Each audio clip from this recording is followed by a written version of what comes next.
Hello. Hello, everyone. Good to see you all, Long Souls Noodles. Good to see you. Thank you. I already said it, but thanks for contributing to Sunday stream. It'll be fun. Only a couple weeks. Couple weeks until we get to that day. I know it's a little bit shorter time period in between streams, but it's it's fine. Yeah, it was so fun. Yeah, that game is so cozy and I love playing it. It's so cute too. And you can really determine or like decide like how you want to play it, which is really fun. Like there's no like set way of like what you have to do. Like yeah, there's like a main quest, but it's really fun. But yeah, it was nice to see you. I ate a string cheese like right before coming on, and it was like one of those like blended ones. So it was like a white cheese and like a yellow cheese like twisted together, and it just wasn't like peeling the way that I would have desired. So I just, like a monster, just like ate it, just like ommed it. And it hurt me a little bit on the inside. Do you have to peel your string cheese, or are you also a monster and have to just like eat it?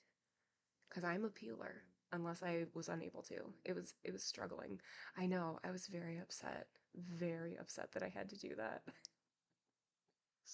It hurt me. Yeah, you peel the string cheese. I mean, of course you do, because obviously. Oh yeah, it definitely hurt a little bit, but but here we are. I made it. I made it to the stream.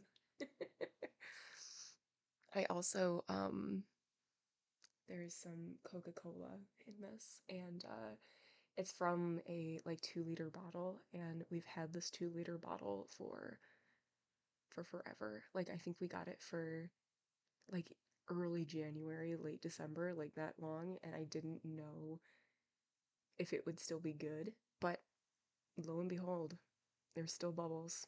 It still did the psst when you opened it, so I can't remember the last time I've had Coke. It's been a while. Oh, I heard that you were gonna play it on your stream, and that's so exciting. I mean, I don't even have to ask you, but I'm gonna ask you, did you play the other one? Did you play, what is it called? I don't even remember.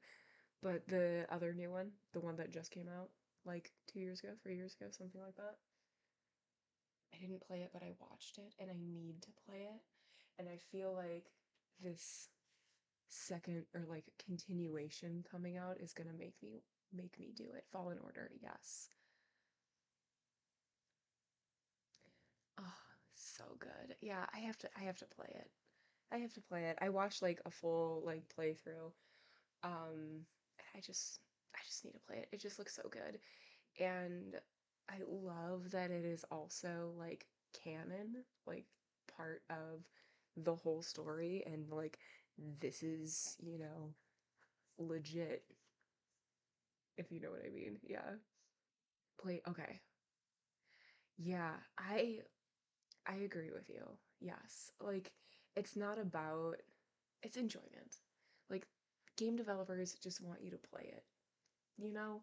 And yeah, you're totally right. You're totally right. I think I've played, what was it? I don't know. There was a game that I was playing and it was just way too overwhelming. I don't remember what it was. And I like kicked it down um like a level, and it was just so much better. So much more enjoyable, which is like why you play games.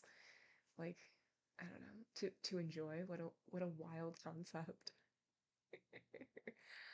But yeah, yeah.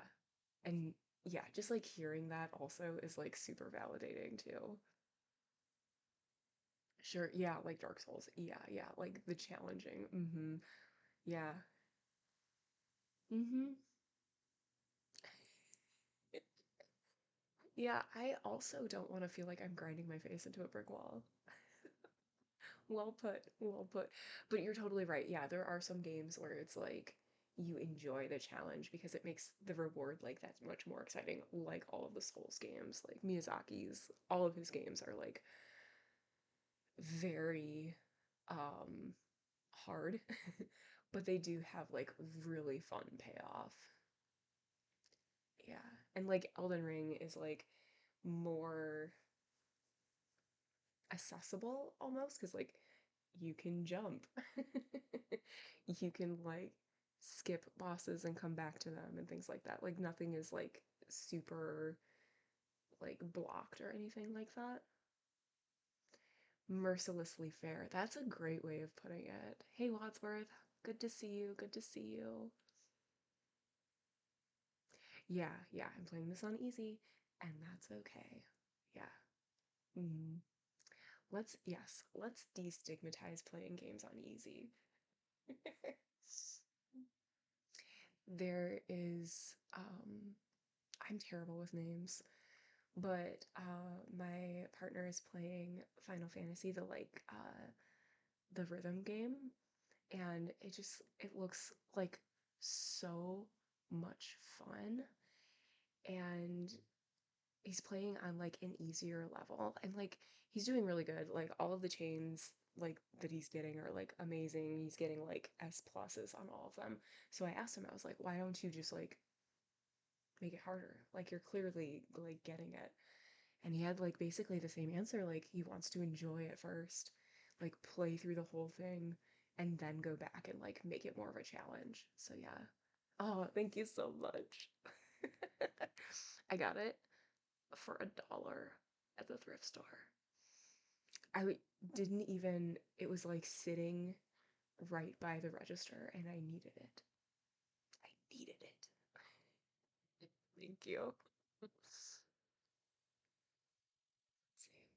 I don't have any reading updates. I was going to read this book. It's very small and it's called, what is it called? Like How to Keep House When You're Drowning or something like that. And it, like, I put it on hold like a long time ago and I almost sort of forgot about it. And then I saw that it was like ready for me to pick up. I was like, I don't know if I'm gonna read this. Like, I don't think I need to. I think I'm just gonna let it skip me. But then I saw that one of my friends read it and she gave it like 5 out of 5 stars, like highly recommended it. And I was like, all right, fine. So I grabbed it and I read like the intro and was just like, yeah, this book isn't for me. It's it's fine and I can see why like people would find it so valuable. But it's like basically trying to reframe like chores and like reframe rules that don't exist around cleaning. Like not every single room that you have has to be clean at the same time. You don't have to do laundry on just when your laundry basket is full. Like maybe just do it on Mondays or something like that. It's yeah, so I just like flipped through it and there was like several like bolded phrases and stuff, so I just looked through those and I was like, that's fine. Yeah, this weird experience with Guitar Hero. I'm already interested. Okay. Played it on easy. It's actually more challenging because, yes, growing up with some musical background, the easy mode threw off the rhythm. Interesting. Interesting. Oh, I'm trying to think. So I did have Guitar Hero, and I also had like the drum set with it too, because I was like, I'm gonna be a drummer. Like, blah blah blah. I'm so cool. I'm not like other girls. I play Guitar Hero on drum. Women's Pen Club, thank you so much for the follow. But I played it. I had it was on my PS2, PS3, one of those. I don't remember, like one of the early ones. And I didn't have a memory card, so I just had to play it just solidly. But that's so interesting that like I don't remember what level I was playing on, but yeah, that like the rhythm is just different than if you know like music, especially if you know the song too and you know like all of the like intricate parts of the song. Because we all have those specific songs where we don't necessarily just sing the words. You also sing like the guitar solo or the drums or something like that, you know?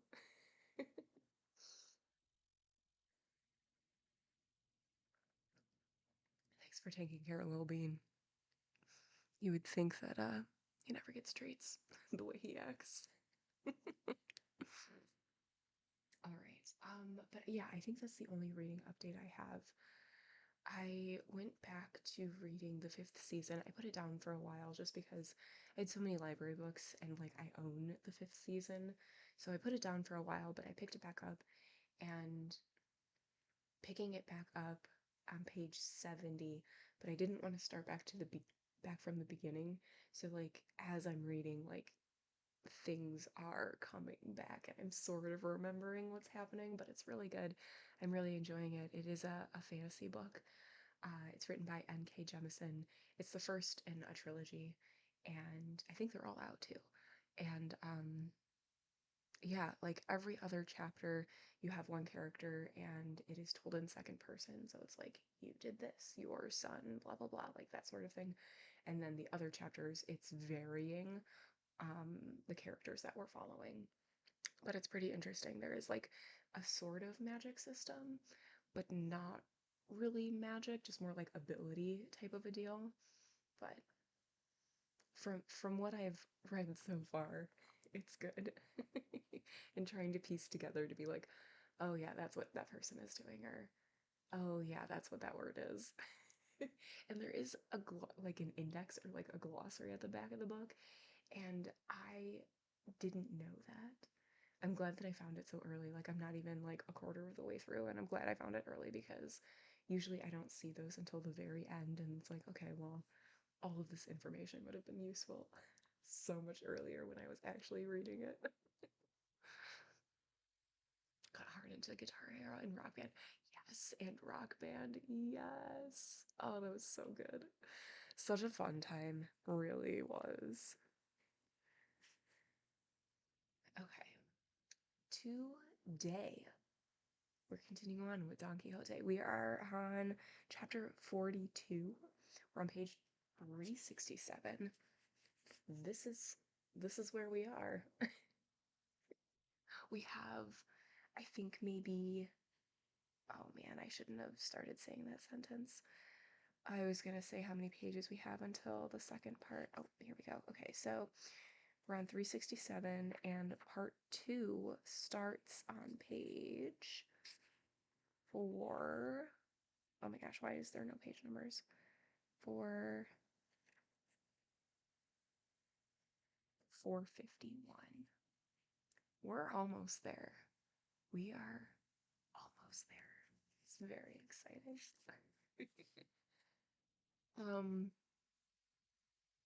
yes, okay. You turned off being able to see your phone. Yes. Yes. It is helpful. I never look to see how many people are watching because it just makes me nervous. Whether it's a like a super small number or like a higher number, like either way, like I just don't want to know. It's hidden constantly for me. But yeah, that's a good tip. Absolutely. Hey Star, good to see you. Hello. Okay, so let's see if I've, oh yes, okay, so last time, um, we had our visitors come, and it was Zoreda, who now goes by Maria, and I forgot his name. Oh no. Oh no. Well, and of course I'm not gonna see it immediately. The captive. I forgot his name. But, they are at the inn. There's no space for them, and oh, what's her name? I I have the mind of a goldfish. I can't remember anybody's name. But the women who are at the inn, like our fake princess and Lucinda, have been like, oh no, no, no, like, don't leave the inn. You can stay with us. We're good people. Like that sort of thing. and all of the men of the group. So Cardenio, the Don Fernando, the barber, the priest, Sancho Panza, they're all very interested in hearing his story and like how they came to be and things like that. So what we heard last time was his story, and he was in the military. He was taken prisoner, and that is sort of how he met Zoraida. She was a daughter, or is a daughter, of someone super, super rich, not a Christian, but she is a Christian, and they are like enemies between the Moors and the Christians. And so she is trying to leave and go to Christian land, and he sort of figures out with her help how to escape. And they escape with a couple other prisoners that he's friends with, and they are on their journey. And on their journey, they have to take the dad because he saw them leaving and interrupted all of this. So they took him. He starts being a problem, but realized that his daughter is actually along for the ride, and it was all intentional, and she wasn't taken by force. And so they leave him um, on Christian land, but not with them. And then they're like, all right, here you go, bye. So on their journey, they land and then they start traveling, and I think that's everything. Um, she has also promised to marry him once she can actually become like a full-on Christian. So, and I think that's where we are. He was also talking about like fighting in the war and being in the war, and it was actually pretty cool because there were names of like actual people. And there's a lot of footnotes explaining all of the historical context for it. Hey, how is it going? Love the bow. Thank you, Twilight Stone. Good to see you. Thank you so much for the 9 months. So glad you're here. Thank you. It's good to see you. Good to see you. It's going well. I hope it is for you too.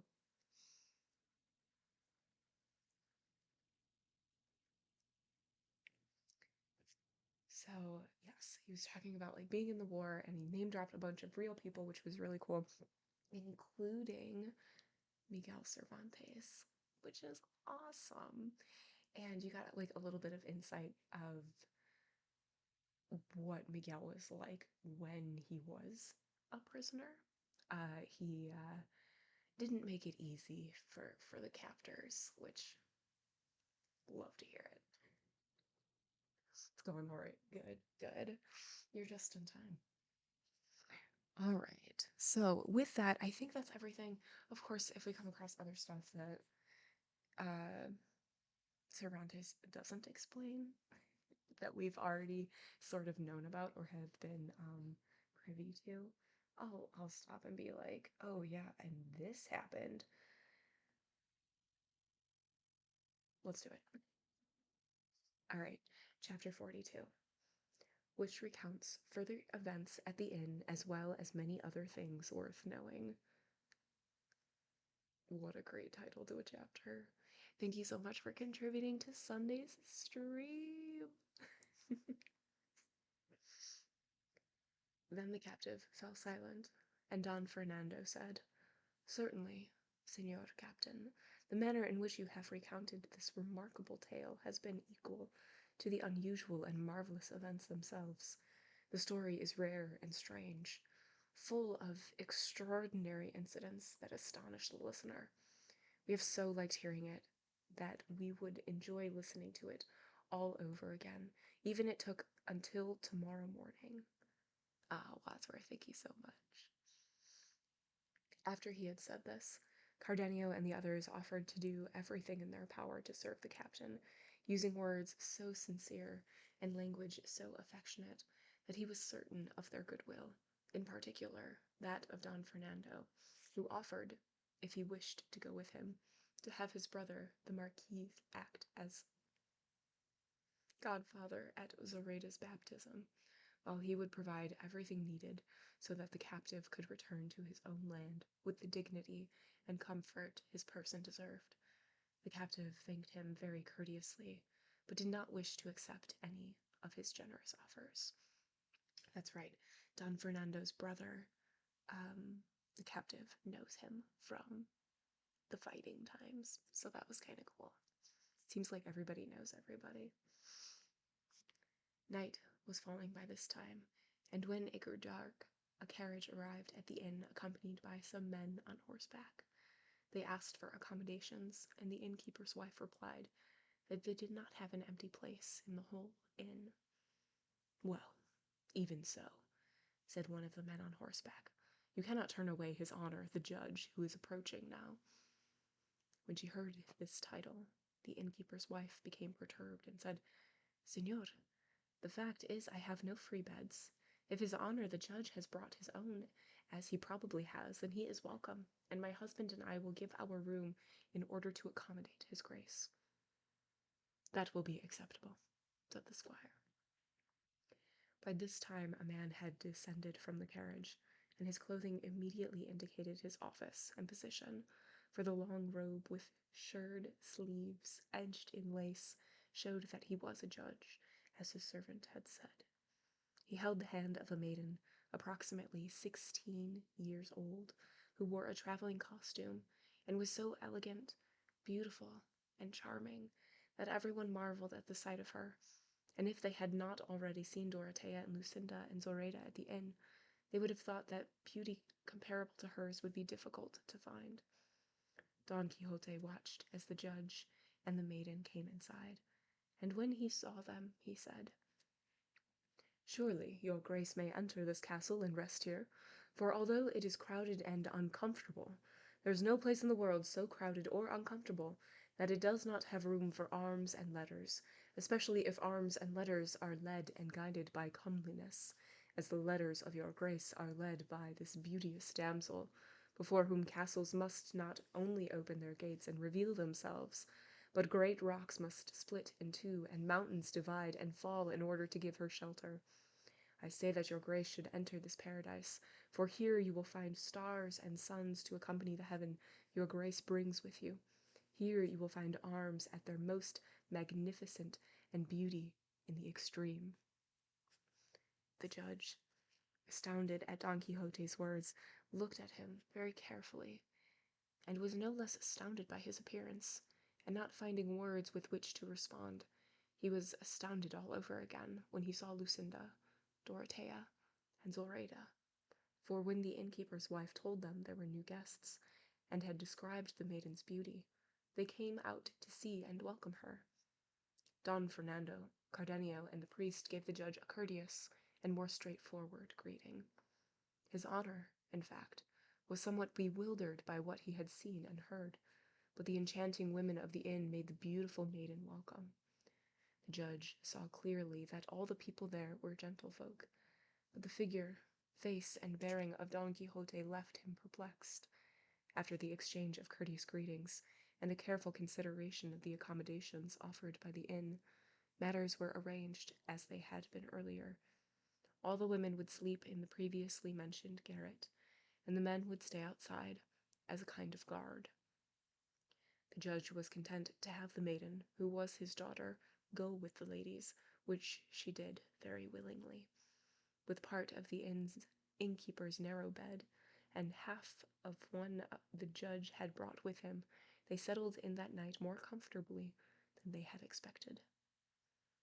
From his first glimpse of the judge, the captive's heart had pounded with the certainty that this was his brother, and he asked one of the servants what the judge's name was, and if he knew where he was from. Okay, I'm not going to insert anything here, because it seems like every time I do, immediately followed, Cervantes is like bringing us back and like reminding us. So I'm gonna wait a second to see if his brother is going to be explained. Okay. The servant responded that his name was Lecensate Juan Perez of Viedma, and that he had heard he came from somewhere in the mountains of Leon. This information, combined with what he had seen, convinced him that this was his brother, the one who had pursued letters, following his father's advice, and with great excitement and happiness he called aside Don Fernando, Cardenio, and the priest, and told them what had happened, and assured them that the judge was his brother. The servant had told him that his honor was going to the Indies to serve as a judge on the Royal High Court of Mexico, and the captive also learned that the maiden was the judge's daughter, that her mother had died in childbirth, and that he was very wealthy because of the dowry his daughter had inherited. The captive asked their advice as to how he should make himself known, or if he ought to determine first whether his brother would feel humiliated when he saw how poor he was, or would welcome him affectionately. "Let me find out for you," said the priest, "though I am certain, Señor Captain, that you will be very warmly received. Your brother's face reveals virtue and good sense, and he gives no sign of being arrogant or ungrateful, or ignorant of how to evaluate the adversities of fortune." "Even so," said the captain, "I would like to reveal myself to him gradually, not all at once." "And I say," responded the priest, "that I will arrange it in a way that satisfies us all." By this time supper had been prepared, and they all sat at the table except for the captive and the ladies, who ate by themselves in the garret. In the middle of the meal the priest said, "Señor Judge, I had a comrade in Constantinople where I was held captive for some years, who had the same name as your grace. This comrade was one of the most valiant soldiers and captains in the entire Spanish infantry, but as unfortunate as he was courageous and brave." "And what was this captain's name, señor?" asked the judge. "His name," responded the priest, was Ruy Perez de Viedma, and he came from the mountains of Leon. He told me about something that had happened to him, his father, and his brothers, and if I had not heard it from a man as truthful as he, I would have taken it for one of those old wives' tales told around the fire in winter, because he said that his father had divided his estate among his 3 sons, and had given them advice that was better than Cato's. And I can say that the counsel he chose to follow, which was to take up arms, served him so well that in a few years, because of his valor and hard work, with no support other than his own great virtue, he rose to the rank of infantry captain, and was well on his way to becoming commander of a regiment. But then his luck turned, and just when he could have expected good fortune, he lost it, and his freedom on the glorious day when so many won theirs at the battle of Lepanto. I lost my freedom at the Goletta, and then, through a series of circumstances, we became comrades in Constantinople. From there he went to Algiers, where he became involved in one of the strangest stories the world has ever seen. Okay, good. They did recap or remind us what it was like, the story with the brothers. The priest continued the tale and briefly and succinctly recounted what had happened to the captive and Zoraida.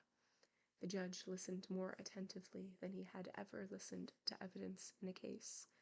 The priest stopped at the moment when the French robbed the Christians in the boat and left his comrade and the beautiful Moorish lady in poverty and want. He said he knew no more about them, and did not know if they ever reached Spain or had been carried off to France with the Frenchmen. The captain listened to everything the priest said, standing a little way off and observing everything his brother did, and the judge, seeing that the priest had come to the end of his tale, heaved a great sigh as his eyes filled with tears, and said, "Oh, señor, if you only knew what you have told me! It touches me so deeply I cannot control these tears that stream from my eyes, despite all my circumspection and reserve. That brave captain is my older brother, who, being stronger and of more noble thoughts than I or my younger brother, chose the honorable and worthy profession of arms, which was one of the 3 paths our father proposed to us, as your comrade told you, and which you took as nothing but a story. I followed the path of letters, and by the grace of God and my own diligence have reached my present position. My younger brother is in Peru, and so wealthy that what he has sent home to my father and me, he has more than repaid the portion he took, and has even placed in my father's hands the means to satisfy his natural generosity. Because of him, I was able to pursue my studies in a decent and suitable manner and achieve my current rank. My father still lives, though dying for news of his eldest son, and he constantly prays to God that death not close his eyes until he can see his son alive. What astonishes me, considering my brother's great intelligence, is that he failed to inform his father of his many hardships and afflictions, or his times of good fortune. If his father or either of his brothers had known, he would have not had no need to wait for the miracle of the reeds to obtain his ransom. But my fear now is wondering if those Frenchmen gave him his freedom or killed him to hide their thievery. This means that I shall continue my journey, not happily, as I began it, but filled with melancholy and sadness. Oh, my dear brother, if only I knew where you were now, I would go to find you and free you from hardship, even if it meant hardship for me, and bring to our aged father the news that you were alive, even if you were in the deepest dungeons of Barbary, for his wealth, and my brother's and mine, would rescue you. O beautiful and generous Zoraida, if only I could repay your kindness to my brother, and witness the rebirth of your soul, and the marriage that would give all of us so much pleasure. The magistrate said these and other words like them, filled with so much emotion at hearing news of his brother that all those present joined him in expressing their sentiments as his sorrow. The priest, seeing that his plan had worked so well and achieved what the captain desired, did not wish them to be sad any longer, and so he rose from the table, went into the room where Zoraida was staying, and led her out by the hand, followed by Lucinda, Dorothea, and the judge's daughter. The captain was waiting to see what the priest intended to do.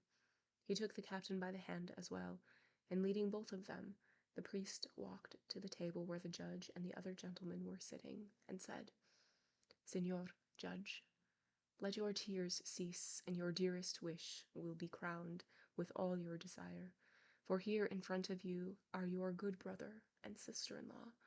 This is Captain Viedma, and this is the beautiful Moor who was so kind to him. The Frenchman, as I said, left them in straitened circumstances, so that you now have the opportunity to show them the liberality of your generous heart." The captain came forward to embrace his brother, who held him off by placing his hands on his chest, so that he could look at him from a slight distance. But when he recognized him, he embraced him so closely, shedding so many tears of joy, that the rest of the company were bound to weep too. The words the two brothers exchanged, the feelings they displayed, can scarcely be imagined, let alone written down. They gave each other a brief accounting of their lives. Then they revealed the warmth of their brotherly affections, and the magistrate embraced Zoraida and offered her his entire estate. Then he had her embrace his daughter, and the beautiful Christian girl and the beautiful Moorish lady moved them all to tears again. Don Quixote was very attentive, not saying a word, pondering these strange events, and attributing them all to the chimeras of knight-errantry. It was agreed that the captain and Zoraida would go with his brother to Sevilla, and they would inform their father that he had been found and was free, and as soon as he could, their father would come to be present at the marriage and baptism of Zoraida, for the judge could not delay his journey. He had been notified that in a month's time the fleet would leave Sevilla for New Spain, and it would have been extremely inconvenient for him not to make the voyage at that time. In short, everyone was pleased and happy at the captive's good fortune, and since the night was almost 2/3 over, they decided to retire and rest until morning. Don Quixote offered to guard the castle in the event some giant or other nefarious villain decided to attack, greedy for the great treasure of beauty enclosed therein. Those who knew him thanked him, and they told the judge about Don Quixote's strange madness, which amused him more than a little. Only Sancho Panza was troubled by how late they went to bed, and only he made himself more comfortable than all the rest by lying down on his donkey's harness, which would cost him dearly, as shall be recounted later. The ladies, then, having withdrawn to their room, and the others having settled down with as little discomfort as possible, Don Quixote stood outside the inn to guard the castle, as he had promised. It so happened that shortly before dawn a voice so harmonious and sweet reached the ears of the ladies that they were all obliged to listen carefully, especially Dorotea, who was awake, and beside whom lay Doña Clara de Viedma, which was the name of the judge's daughter. No one could imagine who was singing so beautifully in a voice unaccompanied by any instrument. At times they thought the singing was in the courtyard. Other times it seemed to come from the stable, and as they listened in bewilderment, Cardenio came to the door and said, "If anyone is awake, listen, and you will hear the voice of one of the mule driver's boys. He sings so well that he sounds like an angel." "We hear him, senor," replied Dorotea. And so Cardenio left, and Dorotea, listening very attentively, heard the words that the boy was singing. They were end of chapter. End of chapter 42. Okay, I knew that that the story was gonna come back. It seems like anytime we meet a new character and we get their full backstory, which is always super interesting, their backstory is somehow going to be relevant, either immediately or, like with Cardenio's story, we get the other side of the story, which is interesting. Now, whether or not the novel that they read prior to this is going to come back, we'll see. We'll see. Maybe we'll meet the author. I don't know. It's hard to say.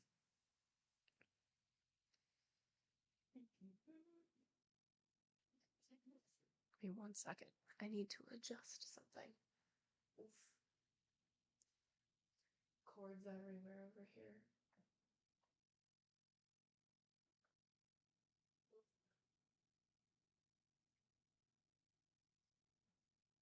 So yeah, I'm still really liking the writing style. I can see why people super enjoy this book, but I can also see where people would get impatient, where it's almost becoming formulaic. Like, we meet a new character, we get their backstory, and then somehow their story is tied up or like ended with a nice little bow. So I can understand that. But so far, so good. I'm still liking it. Having a romp over here. Alright, chapter 43, which recounts the pleasing tale of the mule driver's boy, along with other strange events that occurred at the inn. I, a mariner of love, sail passion's perilous deeps, desperate to find a cove, or harbor, or rest, or peace, guided by a distant star, more radiant, more bright, though its light shines from afar than any Palinurus spied. I know not where she leads. I sail perplexed, confused, my soul care-laden, careless, wanting nothing but to gaze upon her. Uncommon modesty, rarest virtue, like clouds hide her fair mane, I would restore it to view. O splendid, luminous star, cause of my tears and sighs, when you hide your face entire, then I will surely die. When the singer had reached this point, it seemed to Dorothea that Clara ought not to miss hearing so fine a voice, and she shook her gently to wake her, saying, "Forgive me, my dear, for waking you, but I want you to listen to the best voice you may ever have heard in your life." Clara stirred, and was still half asleep, and at first she did not understand what Dorothea was saying, and asked her to repeat it. And when she did, Clara paid close attention. But when she heard barely 2 lines sung by that voice, she began to tremble, as if taken ill in a sudden attack of quartane fever, and throwing her arms around Dorothea, she said, "Oh, dear lady of my heart and soul, why did you wake me? The greatest favor that fortune could grant me now would be to close my eyes and ears so that I could not see or hear that unhappy singer." "What are you saying, my dear? They say that the person singing is a mule driver's boy." "Oh no, he is the lord of many villages, and of a domain in my heart which he holds so unalterably that unless he chooses to leave it, it will be his forever." Dorothea was astonished at the girl's deeply felt words, which seemed to her far more discerning than might have been expected from one so young, and so she said to her, "You speak, Señora Clara, in a way I cannot understand. Explain what you mean by heart and domains, and tell me of this musician whose voice has left you so agitated. But say nothing now, because in the event you become even more perturbed, I do not want to miss the pleasure I derive from his voice. I think he is going to start again, with new lyrics and a new melody." "By all means," responded Clara. But in order to hear him, she covered her ears with her hand. In order not to hear him, she covered her ears with her hands, which also astonished Dorothea, who listened carefully, and this is what she heard. "Oh, sweet hope of mine, taming the impossible, struggling past thorns, bravely walking the path that you alone have cut, you alone adorn. Do not despair, fair hope, if each step brings you closer to death's scope. The slothful never win laurels of triumph or honored victories, since they never contend with fate, fortune, and fame they never see, but weak in indolence they turn to idle joys of flesh and sense. Love puts a high price on its glories, that is just and fair, for there's no richer prize than one that is esteemed at its true worth, and it is surely clear that things are not highly valued if not dear. Steadfastness in love can often win impossibilities, though this may prove too harsh a terrain for my tenacity. I despise that fear and strive to reach my heaven from this sphere."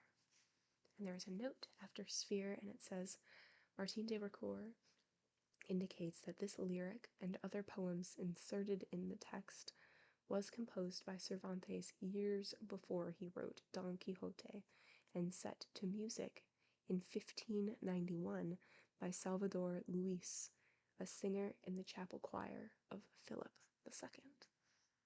Your memory of most of the side stories run together. Yes. Yeah. For the reason that you, yeah. They're all these side quests are just running together. hmm Here the voice came to an end, and Clara began to sob again, all of which inflamed Dorothea's desire to know the reason for so melodious a song and such piteous weeping. And so she again asked Clara what she had meant earlier, and the girl, fearful that Lucinda would hear her, held Dorothea tightly, and placed her mouth so close to Dorothea's ear that she was sure she could speak without being overheard, and said, "The boy who is singing, Signora, is the son of a gentleman from the kingdom of Aragon, who is the lord of 2 villages, and who had a house across from my father's house in Madrid. And though my father covered the windows of his summer house, of his house with canvas, of his house with so many gestures and so many tears, that I had to believe him, and even love him in return without knowing exactly what he wanted of me." And there's a note after canvas in winter and jalousies in summer, and it says, "These were common coverings for windows before glass was in general use." One of the gestures was to join his hands, giving me to understand that he would marry me.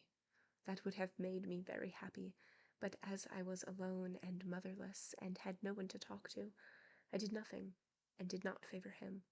But when father was out of the house, and his father too, I would raise the canvas or jalousies at a little and let him see me full length, which sent him into such raptures it seemed he would lose his mind.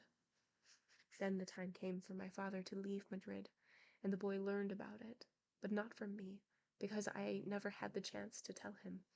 He was taken ill, as I understand it, with grief, and so the day we were to leave I could not see him to say goodbye, if only with my eyes. But after we had been traveling for 2 days, as we were entering an inn in a village about a day's travel from here, I saw him in the doorway, dressed in the clothes of the mule driver's boy, and looking so natural that if I did not carry his image engraved in my heart, it would have been impossible to recognize him. But I did recognize him, to my amazement and joy. He looked at me without my father's seeing him, and he always hides his face from my father when he passes us on the roads and in the inns where we stay, since I know who he is, and believe that it is on account of his love for me that he is traveling on foot and suffering so much hardship. I am dying of sorrow and follow his every step with my eyes. I don't know why he has come here, or how he managed to escape his father, who loves him very, very much, because he is the only heir, and because he deserves it, as your grace will agree when you see him. And let me tell you something else. Everything he sings he makes up in his own head, and I have heard that he's a very fine student and poet. And there's more. Whenever I see him or hear him sing, I tremble from head to toe, worried and fearful that my father will recognize him and learn of our feelings and desires. I have never said a word to him in my life, and even so I love him so much I cannot live without him. This, Signora, is all that I can tell you about this musician whose voice has given you so much joy, but it alone says clearly that he is not a mule driver's boy, as you say, but a lord with vassals and lands, as I have told you. Say no more, Signora Doña Clara, said Dorothea, as she gave her 1,000 kisses. Say no more, and wait for the new day, for when God's hope, oh, for with God's help, I hope to arrange this affair so that it has the happy ending which virtuous beginnings deserve. There we go. Oh, Signora, said Doña Clara, what ending can we expect if his father is so distinguished and wealthy that he won't think me good enough to be his son's maid, let alone his wife? Then, too, I would not marry without my father's knowledge or anything in the for anything in the world. All I want is for this boy to go home and leave me. Perhaps if I don't see him, and with the great distance we have to travel, the grief I feel now may begin to fade, though I can say that I don't believe this remedy will do me much good at all. I don't know what the devil this is, or how I ever fell so much in love with him, since I am so young, and so is he. I think we're both about the same age. I'm almost 16. My father says I will turn 16 on Michaelmas Day. Dorothea could not help laughing when she heard how childishly Doña Clara spoke, and she said, Signora, let us sleep for the little bit of night we have left, and tomorrow, with God's help, things will go well for us if I have any skill in such matters." After this, they were silent, and a profound stillness fell over the inn. Only the innkeeper's daughter and her maid Maritornes were not asleep, for they, knowing the madness that afflicted Don Quixote, who was outside their window, armed, mounted, and on guard, decided to play a trick on him, or, at least, to pass the time listening to his foolishness. It so happened that in all the inn there was no window that opened onto the fields except for a narrow opening in a loft through which they pitched out straw. The two semi-maidens stood at this opening and saw that Don Quixote was on horseback, leaning on his lance, and from time to time heaving sighs so mournful and deep that each one seemed to break his heart in two, and saying in a gentle, tender, and loving voice, "Oh, Señora Dulcinea of Toboso, pinnacle of all beauty, summit and crest of discernment, archive of grace and wit, depository of virtue, and finally, ideal of all goodness, modesty, and joy in the world. What can thy grace be doing now? Can thy thoughts be turned to thy captive knight, who hath willingly faced so many dangers for the sake of serving thee? Oh, giveth me news of her, thou three-faced luminary. Perhaps with envy of her brilliance thou art looking at her now, or perhaps she strolleth along a gallery in one of her sumptuous palaces, or leaneth against a balustrade and considereth how, while protecting her modesty and greatness, she canst soften the anguish that this my heart suffereth for her sake, and reward my grief with glory, and lighten my care, and, finally, grant life to my death, and recompense for my services. And thou, O son, who even now must be making haste to saddle thy steeds, and climb the heavens, and see my lady, I pray thee, when thou seest her, to greet her on my behalf. But be thou certain not to kiss her face when thou seest and greetest her, for then I shall be more envious of thee than thou wert of that fleet ingrate who madest thee to perspire and race across the plains of Thessaly, or along the banks of the Peneus, for I do not remember precisely where thou rannest, then so envious and enamored." And there is a note after enamored, and it says, the reference is to Apollo's pursuit of Daphne, the daughter of the river god Peneus. Don Quixote had reached this point in his piteous lament when the innkeeper's daughter began to attract his attention by saying, "Psst," and calling to him, "Señor, please come here, if your grace doesn't mind." Don Quixote heard her voice, turned his head, and saw by the light of the moon, which was then at its brightest, that he was being called from the loft opening, that to him seemed a window with grille-work of gold, as befits luxurious castles, which is what he imagined the inn to be. Then, in an instant, it seemed to him in his mad imagination that once again, as she had in the past, the beauteous damsel, daughter to the chatelaine of that castle, had been overcome by love for him, and was soliciting his favors. With this thought in mind, and not wishing to seem discourteous and ungrateful, he pulled on Rocinante's reins, and rode to the opening. And when he saw the two women, he said, "I am sorely grieved, beauteous lady, that thou hast turned thy amorous thoughts to a place where there is no possibility that they will be returned as thy great worth and nobility deserve.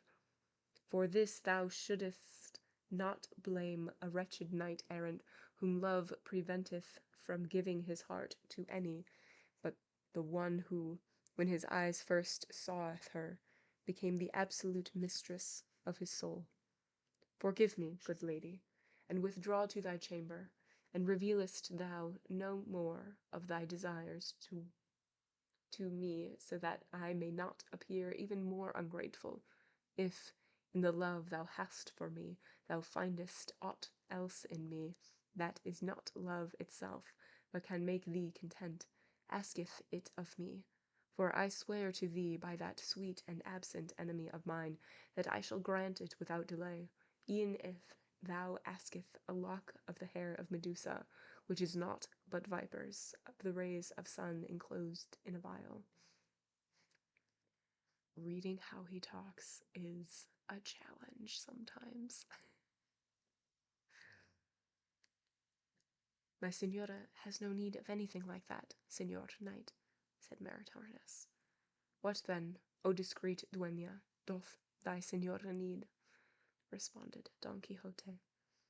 Just one of your beautiful hands, said Maritornes, so that with it she can ease the great desire that has brought her to this opening at such great risk to her honor. For if my senor, her father, heard her, the least thing he would slice off would be her ear. I should like to see him try, responded Don Quixote. But surely he will be careful not to do so, unless he wisheth to meet the most calamitous end that any father hath ever met in this world, for laying hands on the delicate appendages of his enamoured daughter.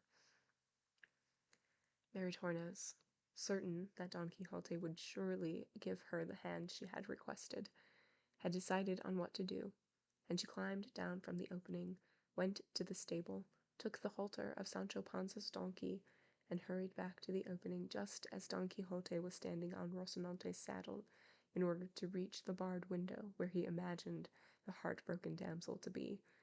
And as he gave her his hand, he said, Señora, takest thou this hand, or rather, this scourge of all evil doers in the world, takest thou this hand, I say, untouched by the hand of any woman, not e'en the hand of she who hath entire possession of this my body. I do not give it to thee so that thou mayest kiss it, but so that thou mayest gaze upon the composition of its sinews, the consistency of its muscles, the width and capacity of its veins, and from this conjecture the might of the arm to which such a hand belongeth. Now we'll see, said Maritornes. And after making a slip knot in the halter, she put it around her wrist and climbed down from the opening, then tied the other end of the halter very firmly to the lock on the loft door. Don Quixote, who felt the rough cord around his wrist, said, It seemeth to me that thy grace is filing my hand instead of fondling it. Treateth it not so harshly, for it is not to blame for the injury my desire hath done thee, nor is it fitting that thou shouldest seek vengeance for thy entire displeasure on so small a part of my body. Thou shouldest remember, too, that one who loveth sweetly doth not punish severely. But no one was listening to these words of Don Quixote, because as soon as Maritornes attached the halter to his wrist, she and the innkeeper's daughter went away, convulsed with laughter, and left him so securely tied that it was impossible to free him, for him to free himself. As we have said, he was standing on Rocinante, his entire arm inside the opening, and his wrist tied to the lock on the door, extremely uneasy and fearful that if Rocinante moved to one side or the other, he would be left hanging by his arm, and so he did not dare move at all, although considering Rocinante's patience and passivity, one could reasonably expect him to stand for a century without moving. In short, when Don Quixote discovered that he was bound and the ladies had vanished, he began to imagine that all this was the result of enchantment, as it had been the last time when in that very castle an enchanted Moor of the mule driver had given him a severe beating. To himself he cursed his lack of intelligence and good sense, for after having been hurt so badly in that castle, He had dared entered it a second time, despite the common knowledge among knights-errant that when they have embarked on an adventure and have not succeeded, it is a sign that the adventure is meant not for them, but for others, and so they have no need to attempt it a second time. Even so, he pulled his arm to see if he could free himself, but he was so securely tied that all his efforts were in vain. It is certainly true that he pulled rather tentatively so that Rocinante would not move, and though he longed to sit down in the saddle, all he could do was remain standing, or pull his hand off. He wished for the sword of Amadis, against which all enchantments were powerless, and he cursed his fate. Then he exaggerated how much the world would feel his absence during the time he was under enchantment, and he had no doubt at all that he was enchanted. Then he thought again of his beloved Dulcinea of Toboso. Then he called for his good squire, Sancho Panza, who, buried in sleep and stretched out on his donkey's saddle, had no thought at that moment even for the mother who bore him. Then he called on the sages Lurgandeo and Alquife to help him. Then he summoned his good friend Urganda the Wise to come to his aid. Finally, morning found him so desperate and perplexed that he was billowing like a bull, for he had no hope that day would cure his plight, because he deemed it eternal, since he was enchanted. This belief was strengthened even further when he saw that Rocinante had hardly moved at all, and he thought that he and his horse would remain in this state, not eating or drinking or sleeping, until the evil influence and the stars had passed, or another, wiser enchanter had disenchanted him. But he was greatly deceived, because just as dawn was breaking, 4 men on horseback came riding up to the inn, and they were handsomely dressed and well equipped, with flint rocks resting on their saddle bows. They pounded on the door of the inn, which was still locked, and when this was seen by Don Quixote, who was still guarding the castle from his position at the opening to the loft, he called out to them in a loud and arrogant voice, saying, "Knights, or squires, or whoever you may be, you have no reason to call at the gates of this castle, for it is more than clear that at this hour those inside are asleep, or are not in the habit of opening their strongholds until the sun is high in the sky. Withdraw, and wait until the day grows bright, and then we shall see if it is proper for them to open to you." "What the devil kind of stronghold or castle is this," said one, "that we should be obliged to follow such ceremonies? If you're the innkeeper, tell them to open for us. We're travelers, and want only to feed our mounts and then move on, because we're in a hurry." "Does it seem to you, señores, that I have the appearance of an innkeeper?" responded Don Quixote. "I don't know what kind of appearance you have," responded another, "but I do know that you talk like a fool when you call this inn a castle." "It is a castle," replied Don Quixote, "and one of the best in this entire province. There are those inside who have held a scepter in their hands and worn a crown on their heads." "It would be better the other way around," said the traveler, "with a scepter on their heads and a crown in their hands. It may be that what you mean to say is that there's a company of actors inside, and they often have those crowns and scepters you've mentioned, because I don't believe that people worthy of crowns and scepters would lodge in an inn as small and silent as this one." "You know little of the world," replied Don Quixote, "for you know nothing of the events that occur in knight-errantry." The questioning traveler's companions grew weary of the conversation he was having with Don Quixote, and they began to pound on the door again with great fury, so loudly that the innkeeper awoke, as did everyone else in the inn, and got up to ask who was at the door. Just then, one of the horses of the 4 men pounding on the door happened to smell Rocinante, who, melancholy and sad and with drooping ears, stood unmoving as he held his tightly drawn master, and since, after all, he was flesh and blood, though he seemed to be made of wood, he could not help a certain display of feeling as he, in turn, smelled the horse who had come to exchange caresses. As soon as he had moved slightly, Don Quixote's feet, which were close together, slipped from the saddle, and he would have landed on the ground if he had not been hanging by his arm. This caused him so much pain that he believed his hand was being cut off at the wrist, or that his arm was being pulled out of its socket.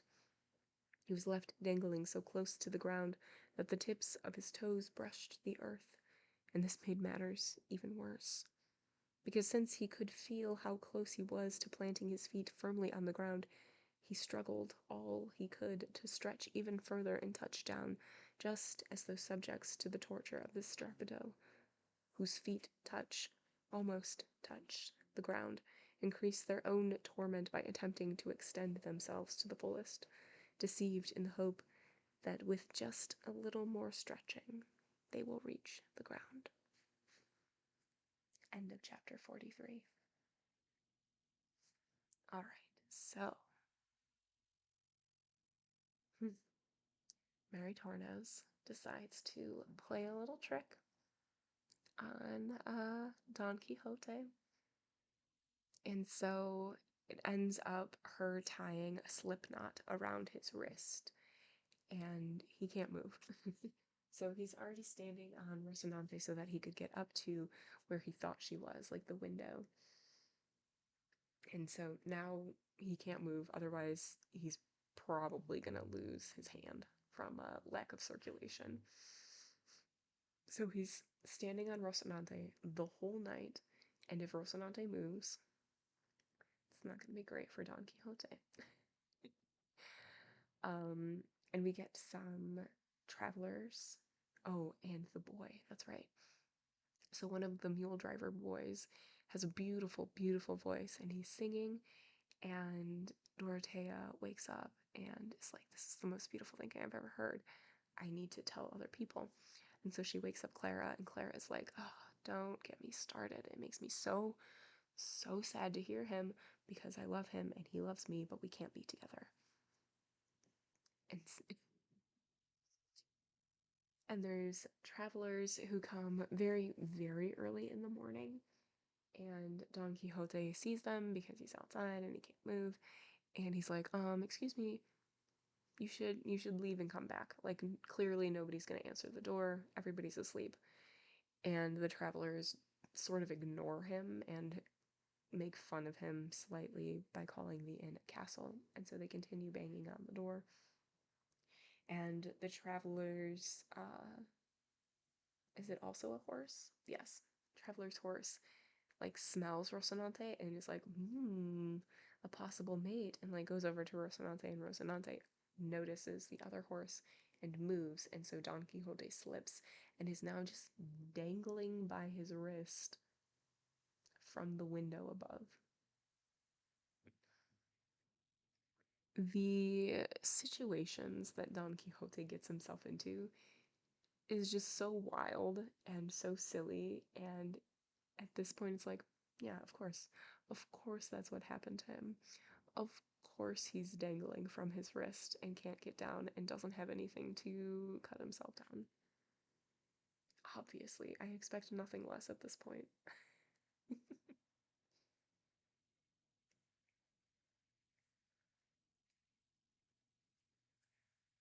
All right. Chapter 44, in which the remarkable events at the inn continue. Don Quixote cried out so loudly, in fact, that the terrified innkeeper suddenly threw open the doors of the inn to see who was shouting, and those outside did the same.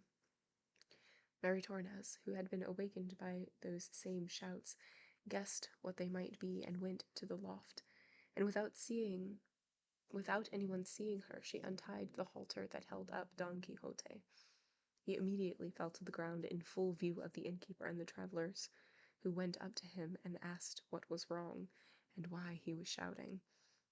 He, not knowing a word in reply, removed the cord from around his wrist, stood up, mounted Rocinante, grasped his shield, crouched his lance, and, after riding some distance into the fields, returned at a canter, saying,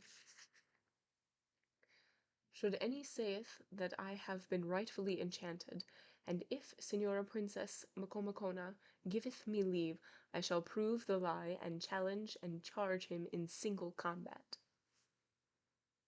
The newcomers were astonished at Don Quixote's words, but the innkeeper did away with their astonishment when he told them that this was Don Quixote, and there was no need to pay attention to him because he was out of his mind.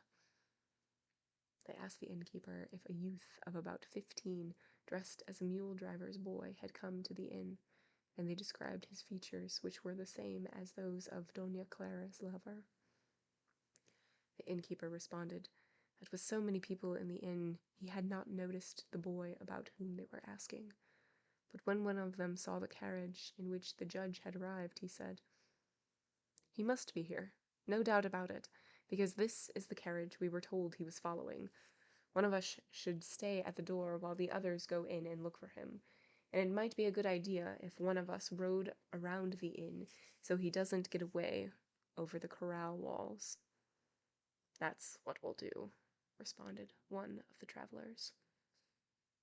And two of them went inside. One stayed at the door, and another rode around the inn. The innkeeper saw all of this and could not imagine why they were taking so many precautions, although he certainly knew they were looking for the boy they had described to him. By now, day had dawned, and because of this, as well as the noise that Don Quixote had made, everyone was awake and out of bed, especially Doña Clara and Dorotea, who had slept very badly that night, one filled with excitement at having her lover so close by, the other with a desire to see him. Don Quixote, who saw that none of the four travelers paid attention to him or responded to his demand, raged and fumed with indignation and fury, and if he had discovered in his laws of chivalry that a knight-errant would legitimately take up and embark upon another adventure, having given his word and pledged not to do so until he had completed the one he had promised to undertake, he would have attacked all of them and forced them to respond, whether they wished to or not. But since he did not think it correct to begin a new adventure until he had restored Micomicona to her kingdom, he had no choice but to remain silent, saying nothing, and waiting to see the outcome of the travelers' efforts. One of them found the lad they were seeking as he slept beside a mule driver's boy, little thinking that anyone was looking for him, let alone that anyone would find him. And seizing the boy by the arm, the man said, "No doubt, Señor Don Luis, these clothes complement your rank, and this bed in which I find you corresponds to the luxury in which your mother reared you." The boy tried to rub sleep out of his eyes, and looked for a long moment at the man holding him before he realized that he was one of his father's servants, and this so startled him that he could not say a word for some time, and the servant continued to speak, saying, "Now, Señor Don Luis, you have no choice but to be patient and return home, unless you wish to see your father and my master in the next world, which is all that can be expected, considering the grief your absence has caused." "But how did my father know," said Don Luis, "that I was on this road and wearing these clothes?" "You disclosed your intentions to a student," responded the servant, "and he was moved by pity at your father's distress that he realized you when you realized you had gone, and revealed everything. And Chowsit, thank you so much for the follow. Thank you. "You disclosed your intentions to a student," responded the servant, "and he was moved by pity at your father's distress when he realized you were gone, and revealed everything. And so your father dispatched 4 of his servants to look for you, and all of us are here to serve you, happier than you can imagine that we can return quickly and bring you back to the one who loves you so." "That shall be as I choose, or as heaven decrees," responded Don Luis. What is there for you to choose or heaven to decree other than your agreeing to return? Nothing else is possible. The mule driver's boy, next to whom Don Luis was laying, heard all of this conversation. He got up and went to tell Don Fernando and Cardenio and the others what had happened, for by this time everyone was dressed, and he told them how a man had called the boy Don, and about the words that had passed between them, and how they wanted him to return to his father's house, but the boy did not want to. And this, in addition to what they already knew about him, which was the beautiful voice that heaven had granted him, filled them all with a great desire to know in detail who he was, and even to help him if anyone was forcing him to do something he did not wish to do. And so they went to the place where he was still talking and protesting to his servant. Oh, welcome in. Yeah. So, because it's also like older English, so this book was translated from Spanish, but it's like older language. So, even in English, sometimes it's a little hard to understand what's happening. But I'm so glad that you're here. Hi. Thanks for the first time chat as well. At this moment, Dorothea came out of her room, and behind her was a greatly perturbed Doña Clara. Dorothea called Cardenio aside and briefly told him the tale of the singer and Doña Clara, and Cardenio told her about the arrival of the servants who were looking for the boy, and he did not say this so quietly that Clara could not hear. This so agitated her that if Dorothea had not held her up, she would have fallen to the ground. Cardenio told Dorothea that she and the girl should return to their room and that he would attempt to resolve everything, and they did as he asked. The 4 men who had come looking for Don Luis were all inside the inn and standing around him, trying to persuade him that he should return immediately and without delay to console his father. He responded that under no circumstances could he do so until he had concluded a matter upon which his life, his honor, and his heart depended. Then the servants urged him more insistently, saying that under no circumstances would they return without him, and that they would bring him back whether he wished it or not.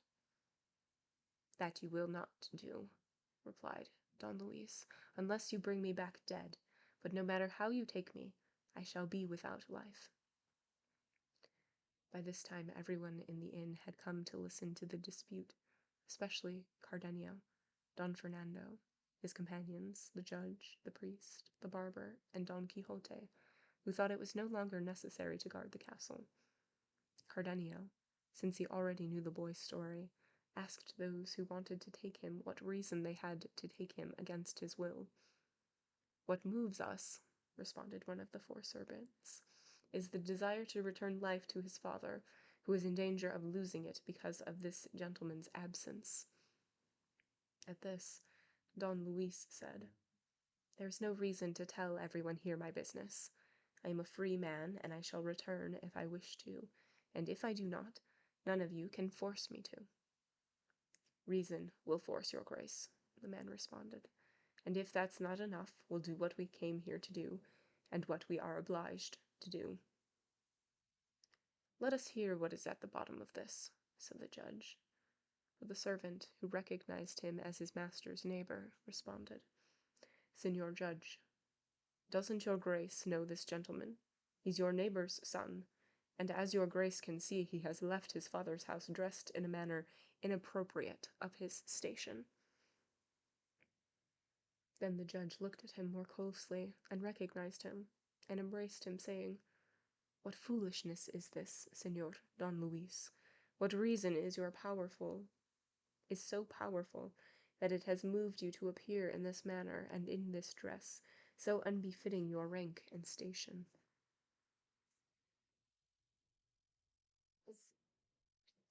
Tears filled the boy's eyes, and he could not say a word in response.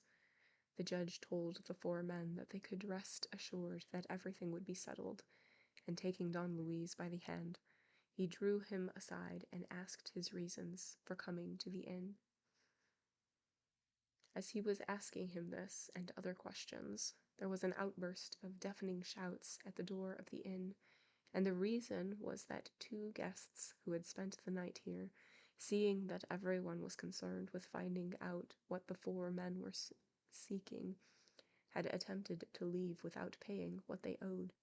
But the innkeeper, who tended more to his own business than to that of others, laid hands on them as they were leaving and demanded payment, and he cursed them so bitterly for their dishonesty that they were moved to respond with their fists, and they began to beat him so ferociously that the poor innkeeper had to cry out and plead for help.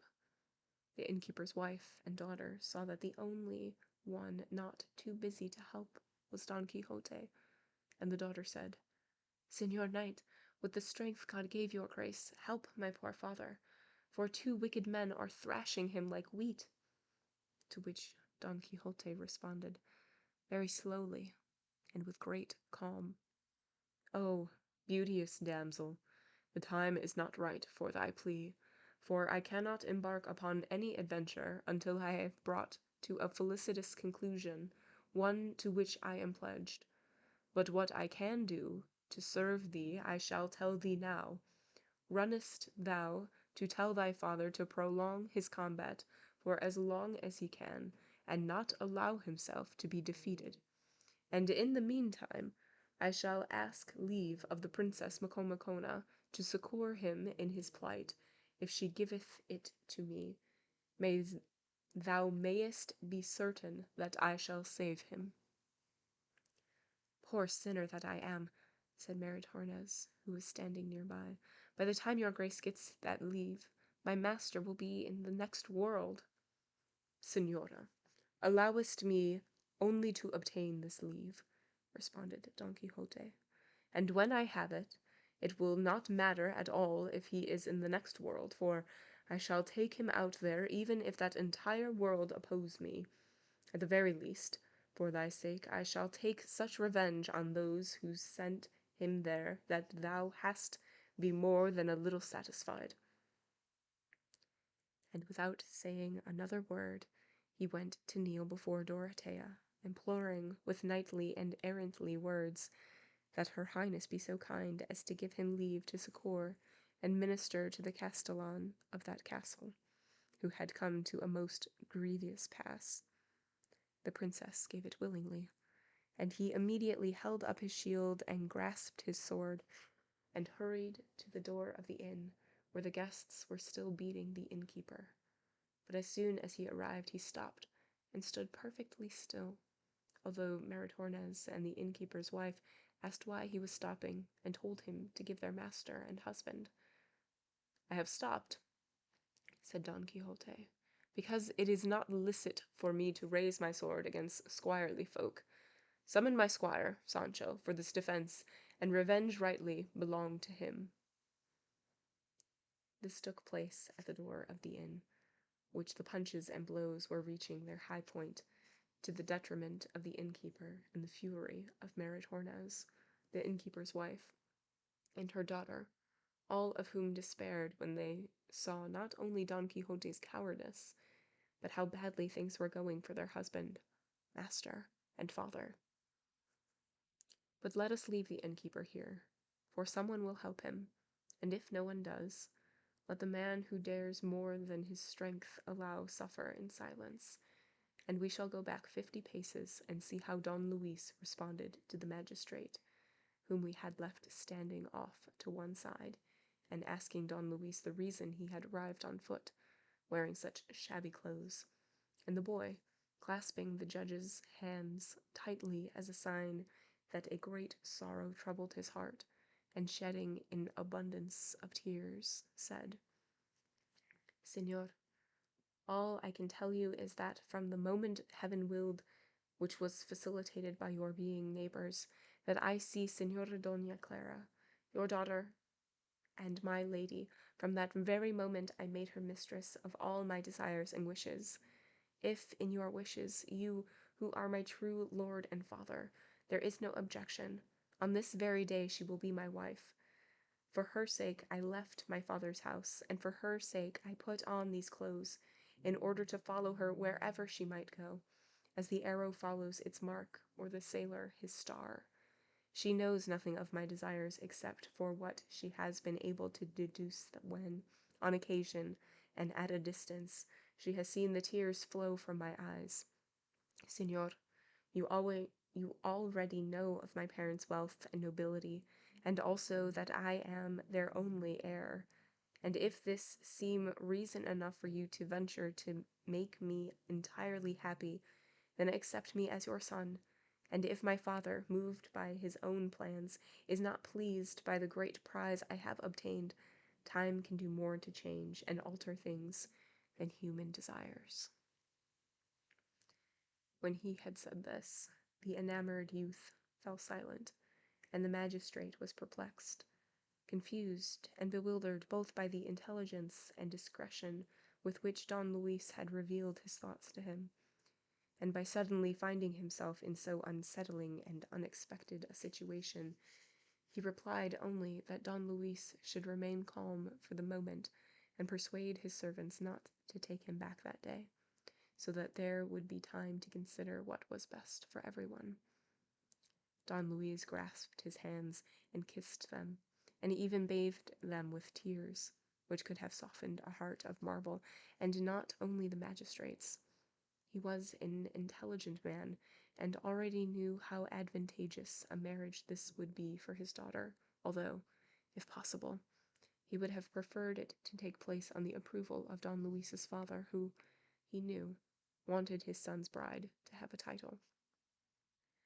By this time the guests had made peace with the innkeeper, for the persuasion and good arguments of Don Quixote, rather than his threats, had convinced them to pay all that the innkeeper demanded, and the servants of Don Luis were waiting for the judge to conclude his conversation, and for their master to make his decision.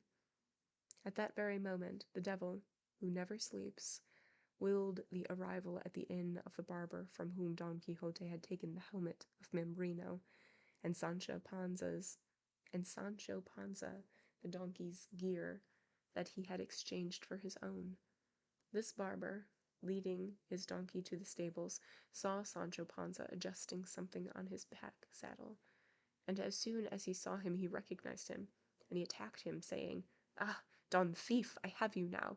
Give me back my basin and my saddle, and all the rest of the harness you stole from me." Seeing himself attacked so unexpectedly, and hearing himself insulted so bitterly, Sancho grasped the saddle with one hand and punched the barber with the other, bathing his teeth in blood. But despite this, the barber continued to hold on to the saddle, and gave so loud a shout that everyone in the inn rushed to the place where they were fighting, and the barber called out, "Help! Help in the name of king and justice! He not only takes my goods, but this thief, this highway robber, is trying to kill me." "You lie," responded Sancho. "I'm no highway robber. My master, Don Quixote, won these spoils in righteous combat."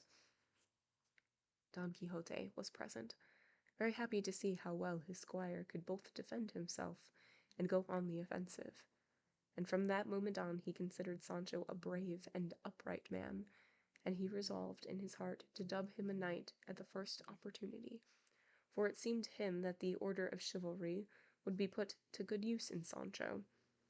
One of the things the barber said in the course of their dispute was this: "Señores, this saddle is as much mine as the death I owe to God, and I know it as well as if I have given birth to it. And there's my donkey in the stable, and he won't let me lie. Just try the saddle on him, and if it isn't a perfect fit, then I'm a villain. And there's more. On the very day they stole it from me, they also took a brand new brass basin that had never been used and was worth at least an escudo." At this point, Don Quixote could not refrain from responding, and placing himself between the two men and separating them, and laying the saddle on the ground where everyone could see it until the truth had been determined, he said, "Now, your graces may clearly and plainly see the error of this good squire, for he calls a basin what was, is, and will be the helmet of Mambrino, which I took from him in righteous combat, thereby becoming its lawful and legitimate owner. I shall not intervene in the matter of pack-saddle, but I can say that my squire, Sancho, asked my permission to remove the trappings from the steed of this vanquished coward. I granted it. He took them, and with regard to those trappings being transformed into a pack-saddle, I can give only the ordinary explanation. These are the kinds of transformations seen in matters of chivalry. To confirm this, Sancho, my son, run and bring here the helmet that this good man claims to be a basin. By God, señor, said Sancho, if this is the only proof we have of what your grace has said, then the helmet of Molino is as much a basin as this good man's trappings are a pack-saddle. Do as I say, replied Don Quixote, for not everything in this castle must be ruled by enchantment. Sancho went for the basin and brought it back, and as soon as Don Quixote saw it, he took it in his hands and said, Just look, your graces. How does the squire presume to say that this is a basin and not the helmet I say it is? I swear by the order of chivalry which I profess that this helmet is the same one I took from him, and nothing has been added to it or taken away.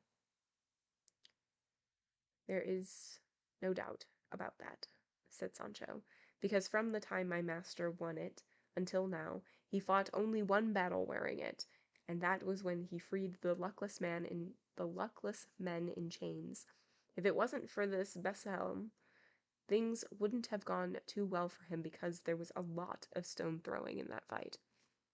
And there is a note after Bethlehem. It says, according to Martin de Ricoeur, Sancho invents the word both as a sarcastic comment on Don Quixote's misperception and in order to contradict Don Quixote openly. And that is the end of chapter 44. More trouble. Man, this inn is just full of... Every time they go to the inn, there's just like a showdown of sorts. Every time. What are you gonna do? Okay, so let's see what happened in this one. The servants of Don Luis's dad have found him, and they want to bring him back because they say that his father is super sickly and is under much stress and grieves the loss of his son. And his son is like, no, I'm here because I want to marry this person. And yeah, she might be, lower class than me, but I love her. She loves me. This is what I want.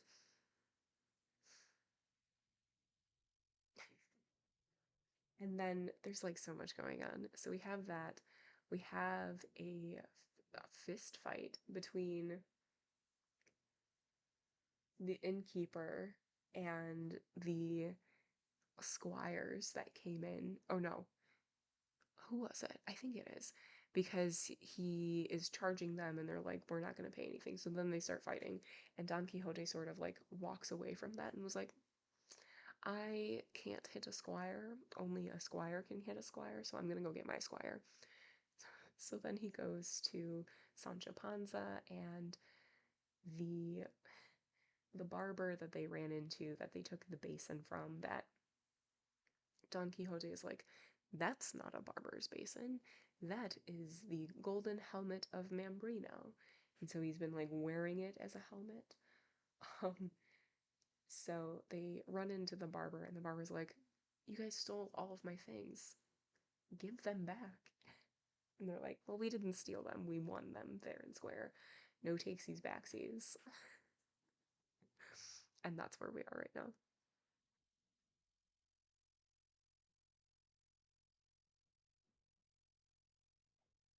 So silly. So many misadventures.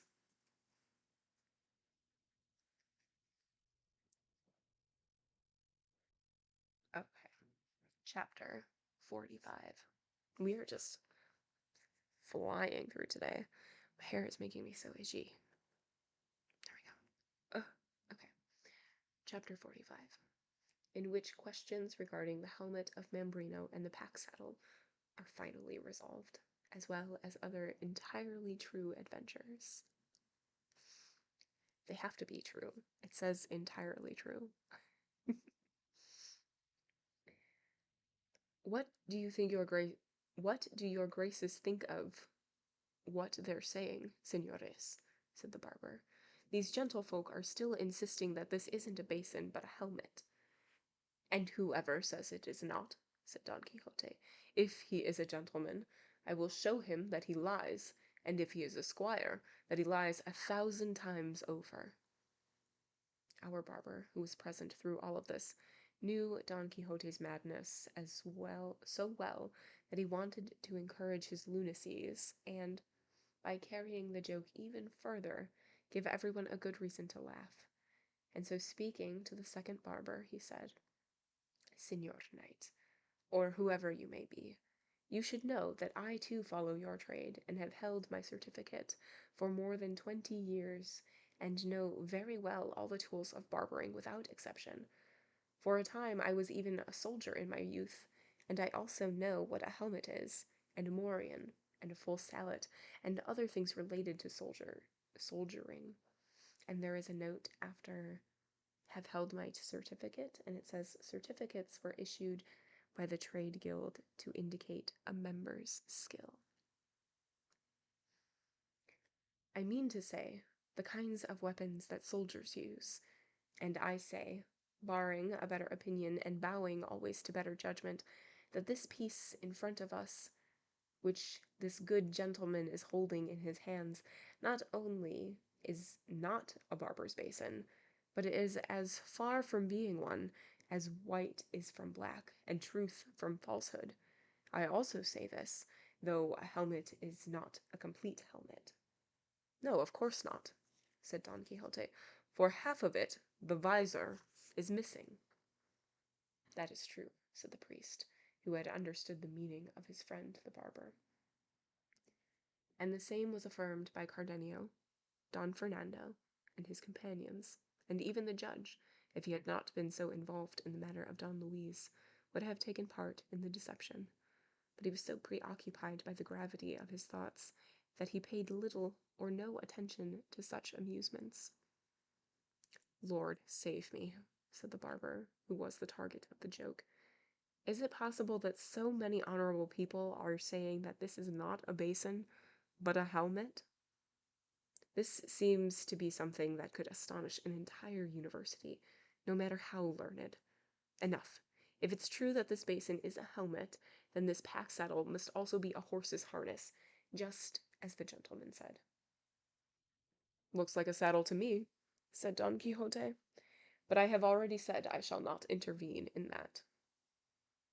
Whether it is a pack saddle or harness, said the priest, is for Don Quixote to say, for all these gentlemen and I defer to him in matters of chivalry. Let me adjust my seat really quick.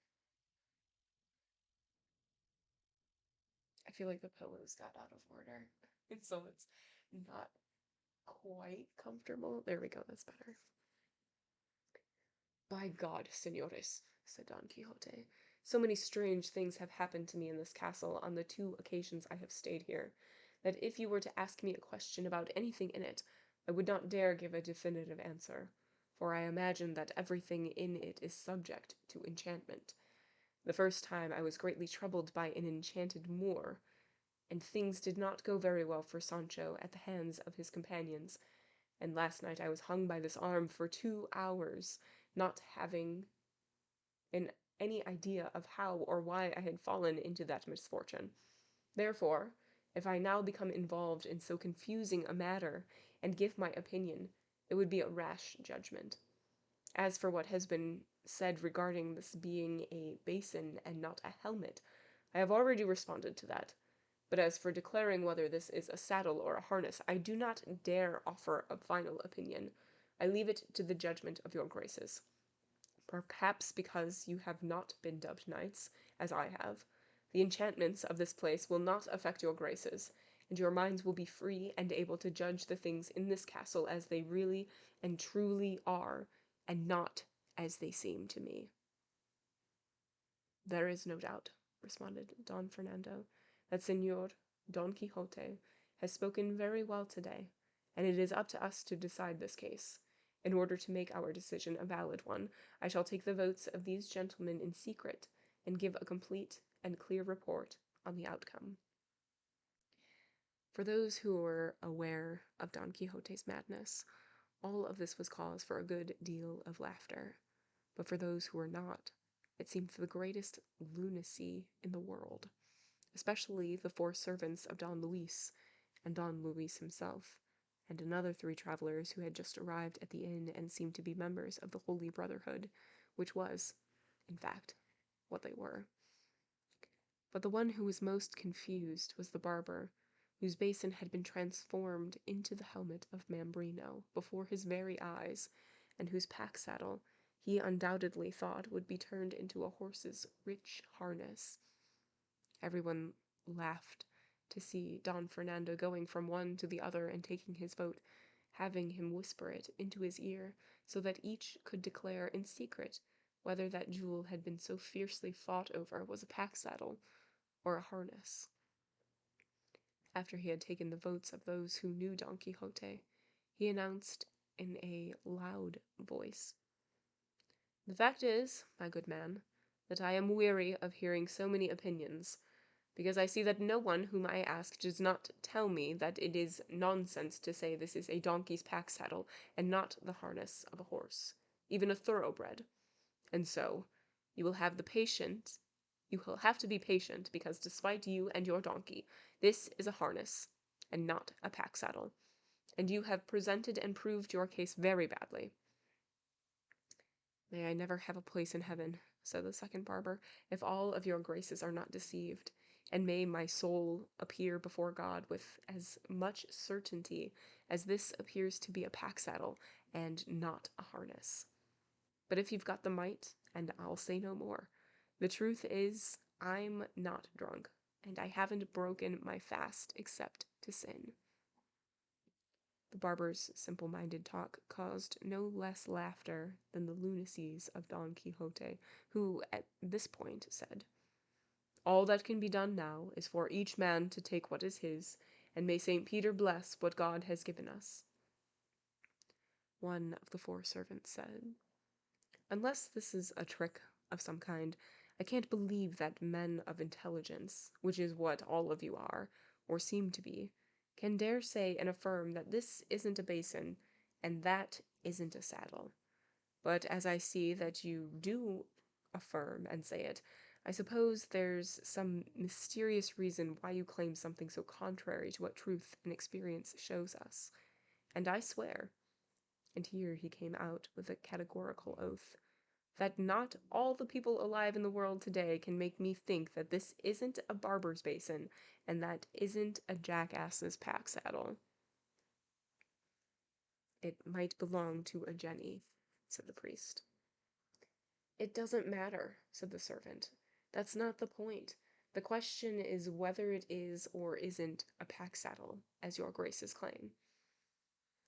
Upon hearing this, one of the officers of the Holy Brotherhood, who had come in and heard the discussion and dispute, said in a fury and a rage, "If that's not a saddle, then my father's not my father, and whoever says otherwise may be bleary-eyed with drink." "Thou liest, like the base villain thou art," responded Don Quixote, and raising the lance that had never left his hands, he prepared to strike him so hard on the head that if the man had not dodged the blow, it would have knocked him down. The lance shattered on the ground, and the other officers, seeing their companion so badly treated, shouted for help for the Holy Brotherhood.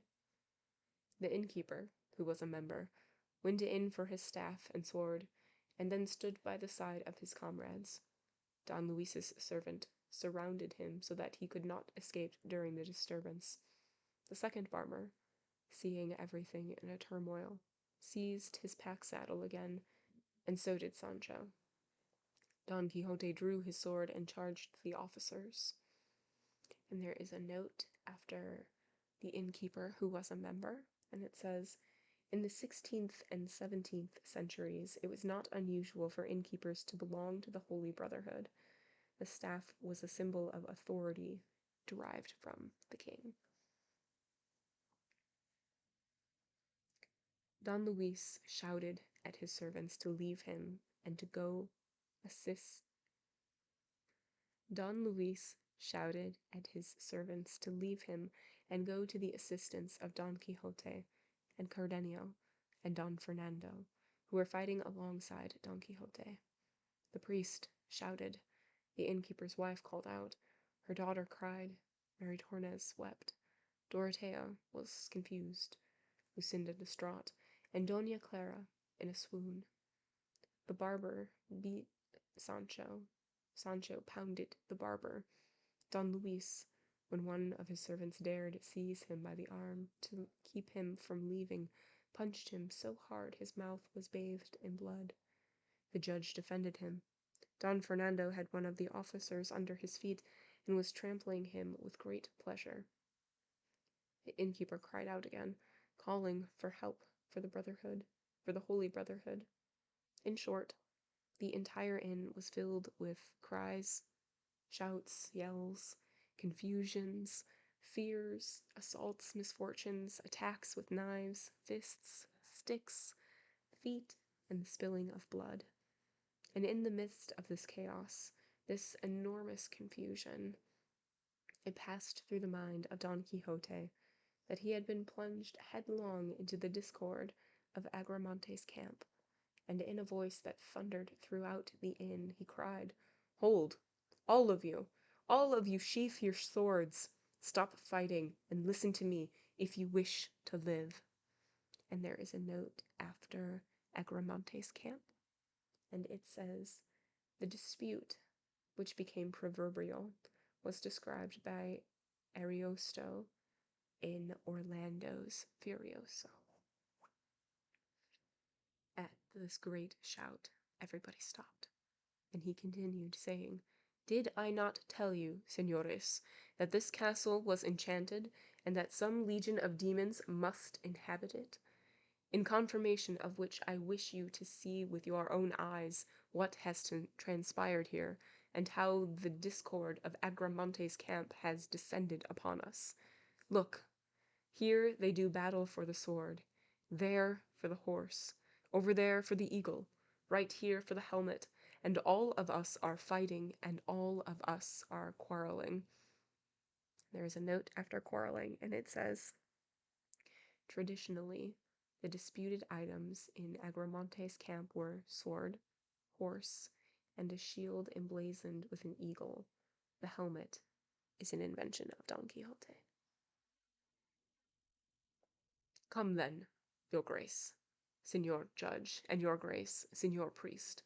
One of you take the part of King Agramante, and the other that of the King Sobrino, and make peace among us.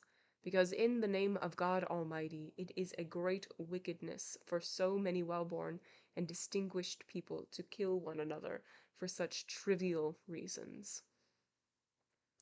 The officers of the Holy Brotherhood, who did not understand Don Quixote's language, and found themselves being mistreated by Don Fernando, Cardenio, and their comrades, did not wish to stop brawling, but the second barber did, since both his beard and his saddle had been damaged in the fracas.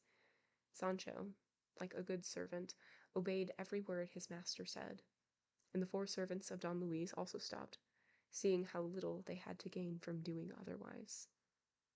Only the innkeeper insisted that the effronteries of that madman had to be punished, since he was always causing a disturbance at the inn. Finally, the clamor was stilled for the moment, and in the imagination of Don Quixote, the saddle remained a harness until Judgment Day, and the basin a helmet, and the inn a castle.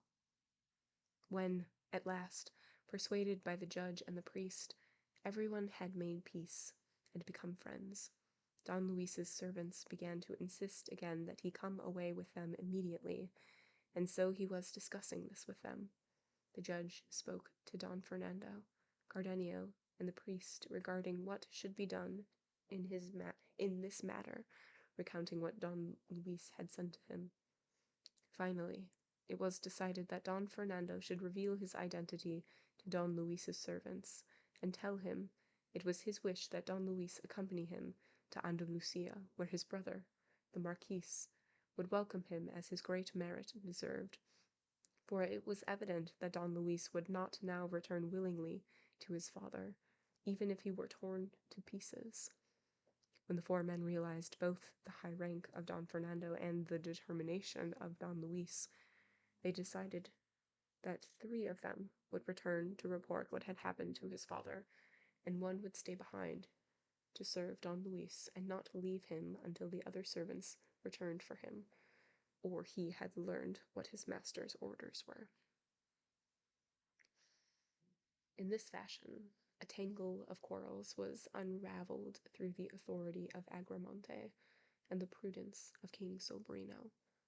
But the enemy of harmony and the adversary of peace, finding himself scorned and mocked, and seeing how little he had gained from having thrown them all into so confusing a labyrinth, resolved to try his hand again by provoking new disputes and disagreements.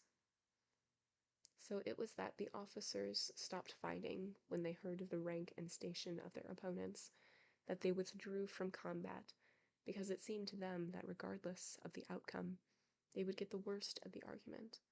But one of them, the one who had been beaten and trampled by Don Fernando, recalled that among the warrants he was carrying for the detention of certain delinquents, he had one for Don Quixote, whom the Holy Brotherhood had ordered arrested, just as Sancho had feared, because he had freed the galley slaves. When the officer remembered this, he wanted to certify that the description of Don Quixote in the warrant was correct, and after pulling a parchment from the bosom of his shirt, he found what he was looking for, and began to read it slowly, because he was not a very good reader, and at each word he read, he raised his eyes to look at Don Quixote, comparing the description in the warrant with Don Quixote's face, and he discovered that there was no question but that this was the person described in the warrant. As soon as he had certified this, he folded the parchment, held the warrant in his left hand, and with his right he seized Don Quixote so tightly by the collar that he could not breathe. In a loud voice he shouted, "In the name of the Holy Brotherhood, and so everybody can see that I'm serious, read this warrant ordering the arrest of this highway robber." Uh-oh. The priest took the warrant and saw that what the officer said was true, and that the features in the description matched those of Don Quixote, who, enraged at his mistreatment by a base and low-born churl, and with every bone in his body creaking, made a great effort, and put his hands around the man's throat, and if his companions had not hurried to his assistance, the officer would have lost his life before Don Quixote released him. The innkeeper, who was obliged to assist his comrade, rushed to his aid. The innkeeper's wife, who saw her husband involved in a dispute again, raised her voice again, and Maritornes and her daughter immediately joined her, imploring the help of heaven and of everyone in the inn. Sancho, when he saw all of this, said, "Good God, what my master says about the enchantments in this castle is true. You can't have an hour's peace here." Don Fernando separated the officer and Don Quixote, and to the relief of both he loosened the hands of both men, for one was clutching a collar, and the other was squeezing a throat. But this did not stop the officers from demanding that Don Quixote be arrested, and that the orders... We're gonna start that sentence over. But this did not stop the officers from demanding that Don Quixote be arrested, and that the others assist in binding him and committing him to their authority, as demanded by their duty to the king and the Holy Brotherhood, which once again was asking for their help and assistance in the arrest of this highway robber and roadway thief. Don Quixote laughed when he heard these words, and said very calmly, "Come, low-born and filthy creatures, you call it highway robbery to free those in chains, to give liberty on the imprisoned, to assist the wretched, raise up the fallen, succor the needy, the needy.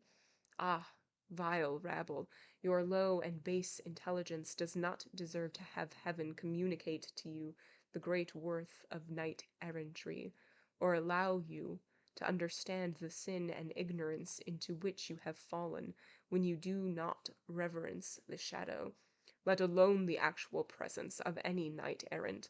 Come, you brotherhood of thieves, you highway robbers sanctioned by the Holy Brotherhood, come and tell me, who was the fool who signed an arrest warrant against such a knight as I? Who was the dolt who did not know that knights errant are exempt from all jurisdictional authority, or was unaware that their law in their sword, their edicts, their courage, their statutes, their will?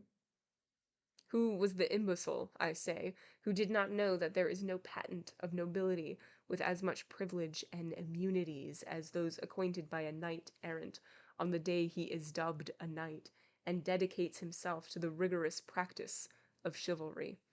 What knight-errant ever paid a tax, a duty, a queen's levy, a tribute, a tariff, or a toll? What tailor ever received payment from him for the clothes he sewed? What castellan welcomed him to his castle, and then asked him to pay the cost? What knight has not sat him at his table? What damsel has not loved him and given herself over to his will and desire? And finally, what knight-errant ever was, is, or will be in the world who does not have the courage to single-handedly deliver 400 blows to 400 brotherhoods if they presume to oppose him? End of chapter 45. This is so wild. Okay, so the Brotherhood shows up at the inn. It seems like they're just passing through, but apparently they have a warrant for Don Quixote's arrest. He's just always causing trouble. Hi, Debbie. Good to see you. They have a warrant for his arrest because you can't just free slaves. Apparently. Um, yeah, and they're just fighting. It's a lot of pomp and like circumstance in how they are talking about it. Oh, and yeah, so they have Don Quixote and Sancho Panza versus this barber that they stole the basin and the pack saddle, and they are arguing that no, the basin is actually a helmet, obviously, and that no, this pack saddle is a horse's harness, obviously. And so they are arguing back and forth, and the people who know Don Quixote are like, okay, we're going to take Don Quixote's side to like go along with his delusion. And also, we're going to take a vote to be like, yeah, it's a basin, everyone says so. But the people who are like Don Luis's servants are like, these idiots, how can they not see that it's a barber's basin? So they speak up, and then chaos just keeps ensuing. Yes. No, he actually did free slaves. That was not part of his delusion. He came across like a chain gang, and they were all on their way to like their punishment, and he talked to each of them, and they each told him like a sad story of how they got into the circumstances that they were in. And he was like, "All right, well, I'm gonna free all of you." Of course, the guards were like, no, you're not. But he does end up freeing them. And then when he frees them, he's like, okay, cool. Now you need to go and find my lady and like proclaim that I did this in her name and because of our love. And they were like, not going to do that. But yes, he did free slaves.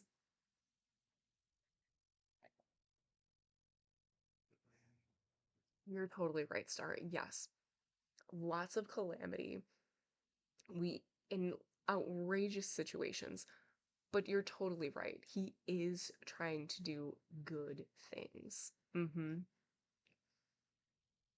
Yeah, and the harm that is being caused is consequential of the good things that he's trying to do, or like second nature, or like, or not second nature, but like second hand. Um, yeah. But he doesn't do the bad things on purpose. He's trying to be good.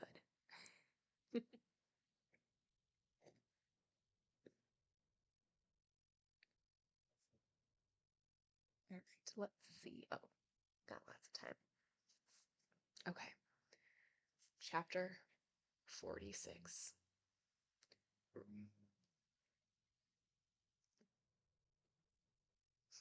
We're cool then. Buy me a new windmill. We're good. Chapter 46. Regarding the notable adventure of the officers of the Brotherhood, of the Holy Brotherhood, and the great ferocity of our great knight, Don Quixote. As Don Quixote was saying this, the priest was attempting to persuade the officers that Don Quixote was not in his right mind, as they could see by his actions and his words, and that they had no need to proceed with the matter, for even if they arrested him and took him away, they would have to release him immediately because he was a madman, to which the officer with the warrant replied that it was not up to him to judge the madness of Don Quixote, but only to do what his commanding officer ordered him to do. And once Don Quixote had been arrested, it was all the same to him if they let him go 300 times over.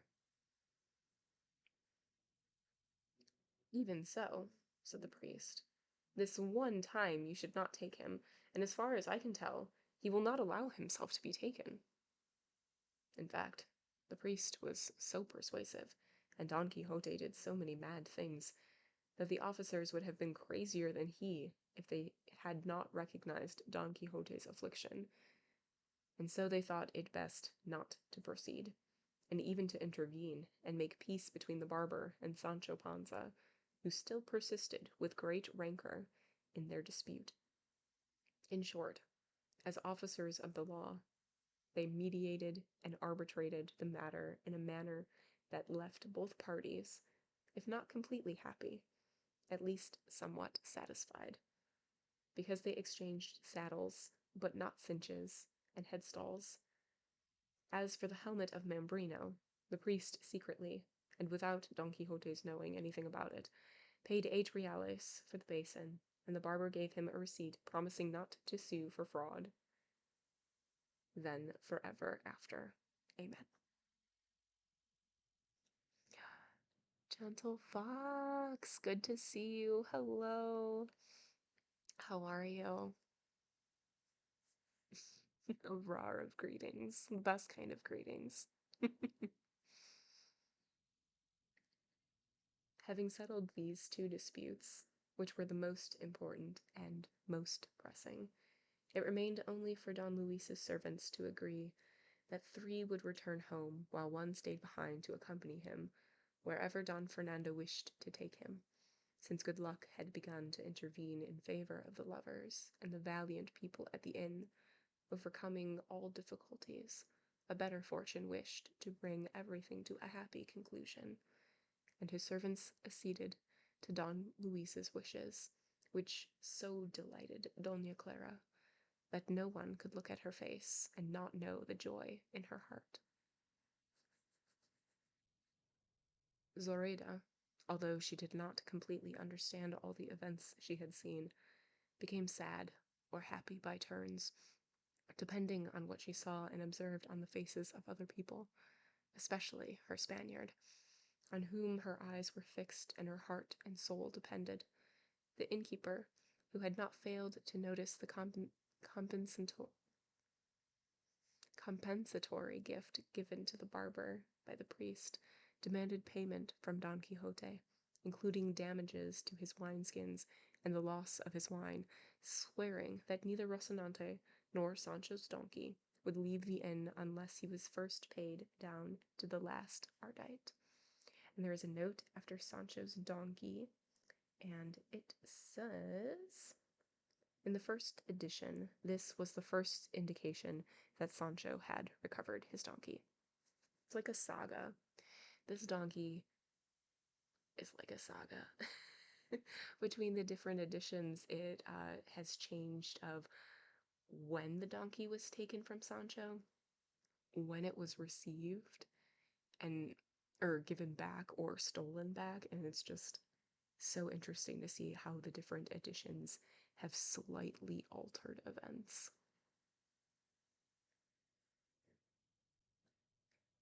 The priest settled the matter, and Don Fernando paid the bill, although the judge had very willingly offered to pay as well, and everything was so peaceful and serene that the inn no longer resembled the discord of Agramonte's camp, as Don Quixote had said, but seemed the very peace and tranquillity of the time of Octavian.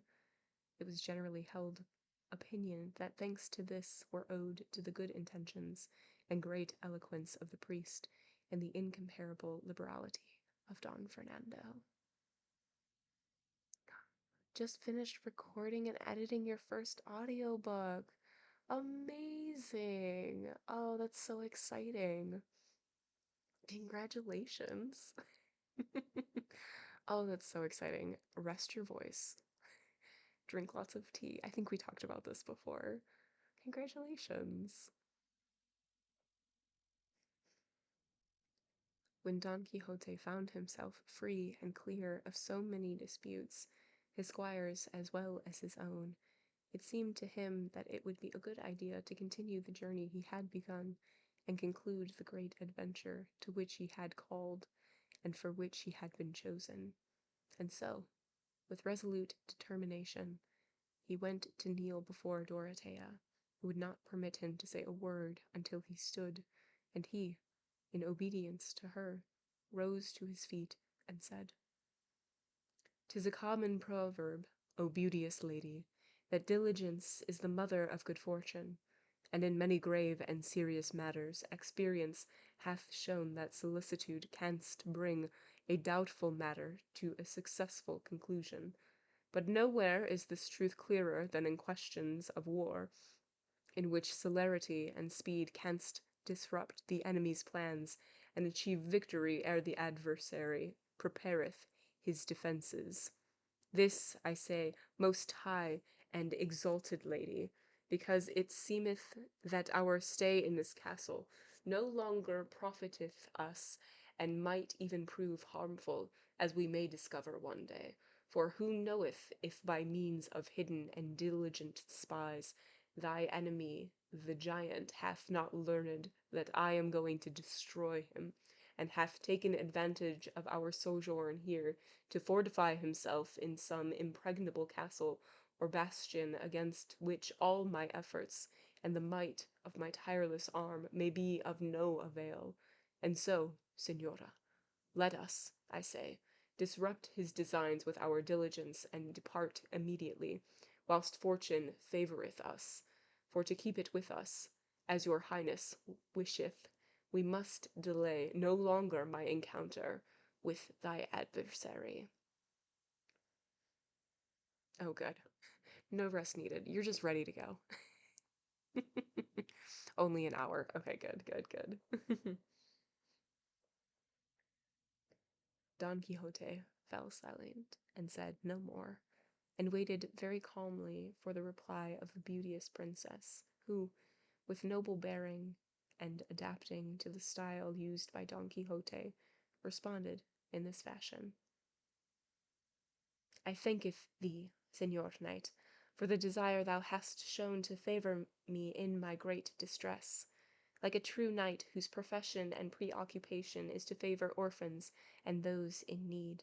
May heaven grant that thy desire and mine are achieved, so that thou mayest see that there are grateful women in the world. As for my departure, let it be immediate, for I have no will other than thine.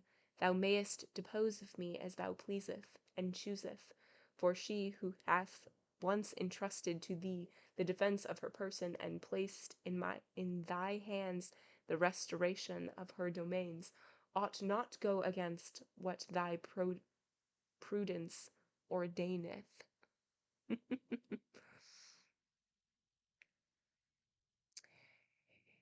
Yeah, yeah. Anytime you need some hype, Gentle Fox, I got you. I am more than happy to hype you up.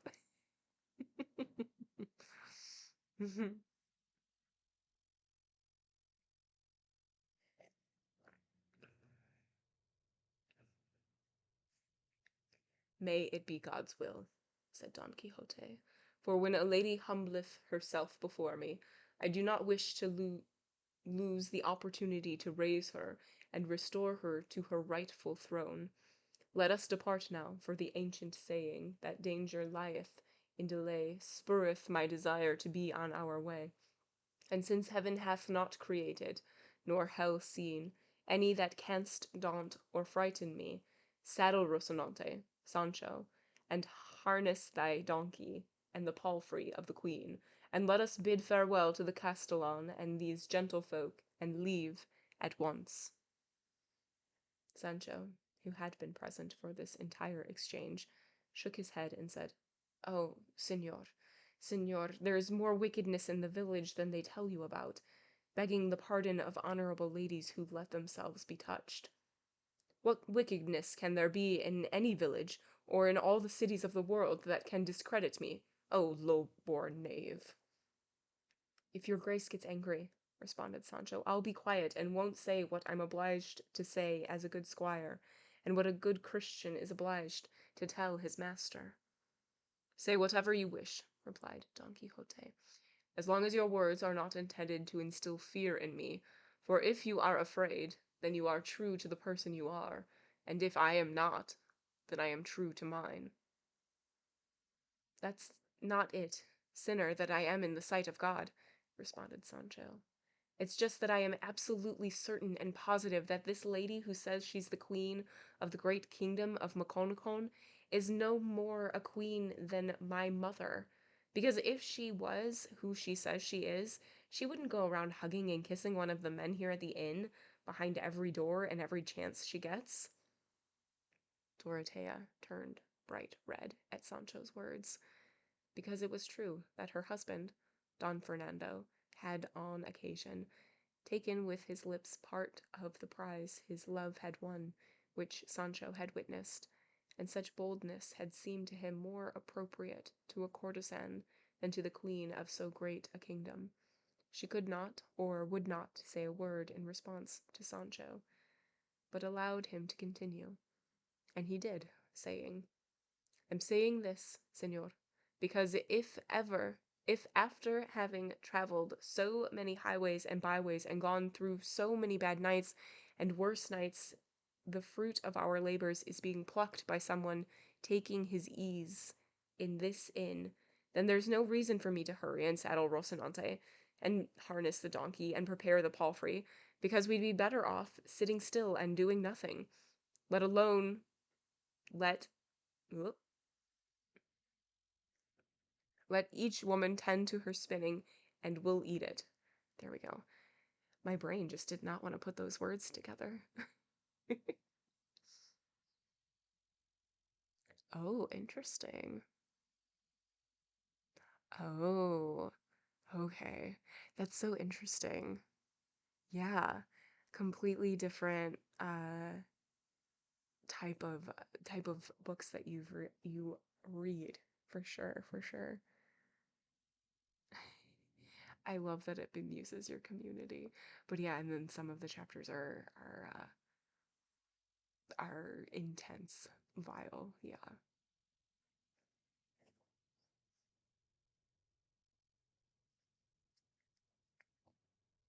Oh, Lord save me, but what a rage came over Don Quixote when he heard his squire's discourteous words. It was so great, I say, that with precipitate voice and stumbling tongue and fire blazing from his eyes, he said, "Oh, base low-born, wretched, rude, ignorant, foul-mouthed, ill-spoken, slanderous, insolent varlet, you have dared to speak such words in my presence, and in the presence of these distinguished ladies, dare to fill your befuddled imagination with such vileness and effrontery. Leave my presence, unholy monster, repository of lies, stronghold of falsehoods, storehouse of deceits, inventor of iniquities, promulgator of insolence, enemy of the decorum owed to these royal persons. Go, do not appear before me under pain of my wrath. In saying this, he scowled, puffed out his cheeks, looked all around him, and stamped his right foot very hard on the ground, all signs of the great anger raging in his heart. These words and furious gestures so frightened and terrified Sancho that he would have been overjoyed if the earth had opened up and swallowed him. And he did not know what to do except to turn and leave the enraged presence of his master. But the perceptive Dorotea, who by this time understood Don Quixote's madness very well, said in order to pacify his rage, "Do not be indignant, Señor Knight of the sorrowful face, at the foolish things your good squire has said, because it may be that he does not say them without reason, nor can we suspect that his good understanding and Christian conscience allow him to bear false witness against anyone, and so we must believe, beyond the shadow of a doubt, that since, as you have said, Señor Knight, all things in this castle happen and occur through enchantment, it might be, as I say, that Sancho saw, by diabolical means, what he says he saw, which so offends my good name." Oh my gosh, yes. There are so many times when words are, or like sentences are flipped, and it's like, that's not how I would say this. And then any time that Don Quixote is talking and adding to everything, mayeth they cometh, and it's just like, it's hilarious and a little bit like a little like, oh, okay, yes, that's not how we're saying this. Okay, cool.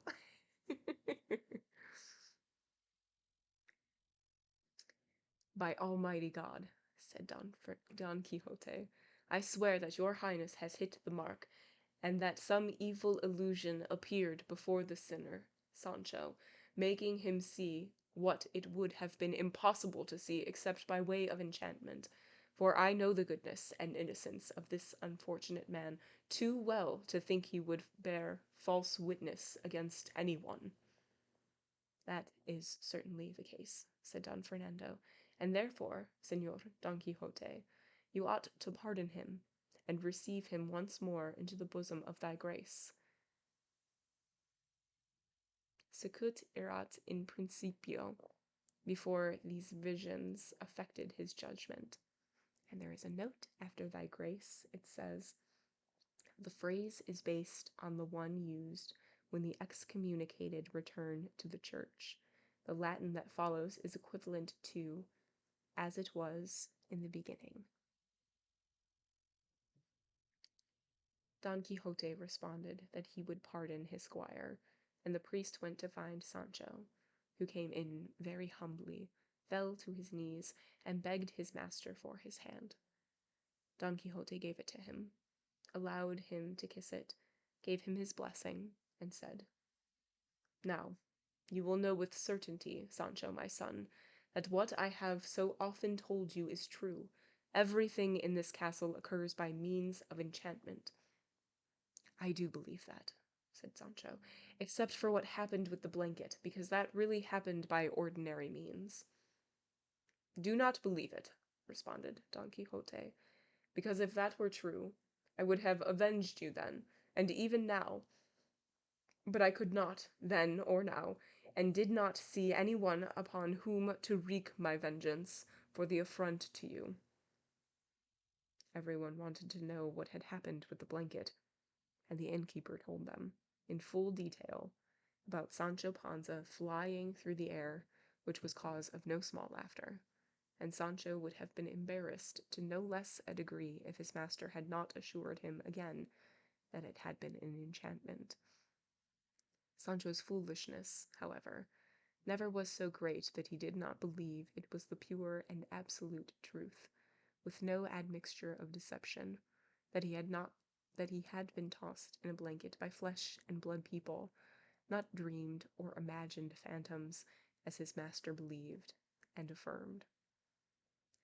The illustrious company had already spent 2 days at the inn, and thinking it was time to leave, they devised a scheme that would spare Dorotea and Don Fernando the trouble of returning with Don Quixote to his village under the guise of restoring Queen Micomicona to the throne, and would allow the priest and barber to take him back with them as they desired, and treat his madness at home.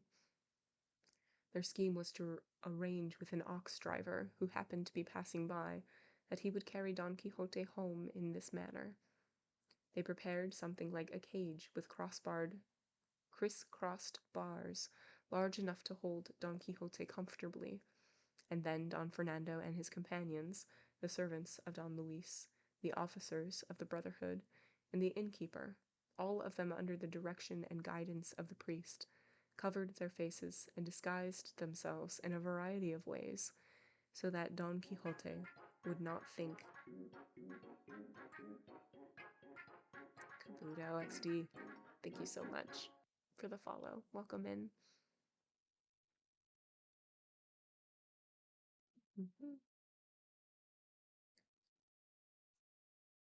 Just trying to. These sentences are so long. I was trying to find the beginning of it, but I think I'm gonna start where there is a colon instead. They prepared something like a cage with criss-crossed bars, large enough to hold Don Quixote comfortably, and then Don Fernando and his companions, the servants of Don Luis, the officers of the Brotherhood, and the innkeeper, all of them under the direction and guidance of the priest, covered their faces and disguised themselves in a variety of ways, so that Don Quixote would not think they were the people he had seen in the castle. When they had done this, they silently entered the room where Don Quixote lay sleeping, resting after his recent conflicts. They approached as he slept soundly, suspecting nothing, and seized him firmly and tied his hands and feet tightly, so that when he awoke with a start, he could not move or do anything but feel astonishment and wonder at the strange visages he saw before him. He immediately found an explanation in what his delusional imagination continually represented to him, believing that all those figures were phantoms from the enchanted castle, and that he, beyond any doubt, had also been enchanted, for he could not move or defend himself, which was exactly what the priest, who had devised the plan, thought would happen. Only Sancho, of all those present, was in his right mind, and not pretending to be someone else, and although he was not far from being afflicted by the same disease his master had, he still could recognize who those masked figures were, but he did not dare open his mouth until he saw how far the assault on Don Quixote and his capture would go. His master did not say a word either as he waited to see the outcome of this misfortune, and it was that the cage was brought in. Don Quixote was locked inside, and the bars were nailed in so firmly that they could not be quickly broken. Then they lifted him to their shoulders, and as they left the room a fearful voice was heard, a voice as terrifying as the barber could make it, not the one from the pack saddle, the other one, and it said, "O knight of the sorrowful face, grieve not at thy imprisonment, for it is needful in order to more quickly conclude the adventure to which thy great courage hath brought thee. And this will come to an end when the wrathful Manchegan lion shall be joined with the white Tobosan dove, and they have bowed their proud necks to the soft matrimonial yoke, and from their extraordinary union there shall issue forth into the light of the celestial orb brave pups that will imitate the rampant claws of their valiant father. And this shall happen before the pursuer of the fugitive nymph shall twice in his swift and natural course visit the shining images." And there is a note after shining images, and it says, "The allusion is to Apollo pursuing Daphne, as well as to the sun crossing the sky and passing various constellations." "And thou, O most noble and obedient squire, who e'er had a sword in his belt, whiskers on his face, or an odor in his nose, be not dismayed or saddened at seeing with thine own eyes the flower of chivalry carried away in this fashion. For soon, if it so pleaseth the Maker of the world, thou shalt see thyself so high and exalted, thou wilt not know thyself, nor shall the promises thy good master hath made thee be broken. And I bring thee assurances from the wise Mentoroniana. I totally said that wrong. That thy wages wilt be paid thee, as thou shalt soon see. Follow the steps of thy valiant and enchanted knight, for it is fitting that thou goest to a place where you both shall be. And there is another note after Mentoroniana, and it says, the name is based on the verb mentir, which means to lie. Now, since it is not licit for me to say more, may God be with thee, and I shall return to the place that I know well. And as he finished his prophecy, the barber raised his voice to so high a pitch, and then lowered it to so quiet a whisper, that even those who knew of the deceit almost believed the truth of what they were hearing. Don Quixote was consoled by the prophecy he had heard, because he quickly grasped its entire meaning and saw that he was being promised a union in holy and sanctified matrimony with his beloved Dulcinea of Toboso, whose happy womb would give birth to pups, which is to say his sons, to the everlasting glory of La Mancha. And believing this firmly and completely, he raised his voice, heaved a great sigh, and said, O thou, whoever thou mayest be, who hath foretold such bliss for me, I implore thee that thou asketh the wise enchanter who controlleth my affairs, not to allow me to perish in this prison where I am now being carried, until the joyous and incomparable promises made to me here hath been fulfilled. If these be true, I shall consider the sorrows of this my prison as glory, and these chains that bindeth me as ease and comfort, and this pallet where thy hath lain me as not a hard field of battle, but a soft and blissful nuptial bed. As for the consolation of Sancho Panza, my squire, I trusteth in his kindness and goodness, and knoweth he will not leave me in good luck or bad, because if it should come to pass, either through his bad fortune or mine, that I canst not give him the insula or other equivalent reward, which I hath promised him, at least his wages shall not be lost, for in my will, which hast already been made, I hath stated that he shall be given, according not to his many good services, but to my limited means. Sancho Panza bowed to him with deep respect, and kissed both his hands, because he could not kiss only one, since they were tied together. Then the phantoms lifted the cage to their shoulders and placed it on the ox cart.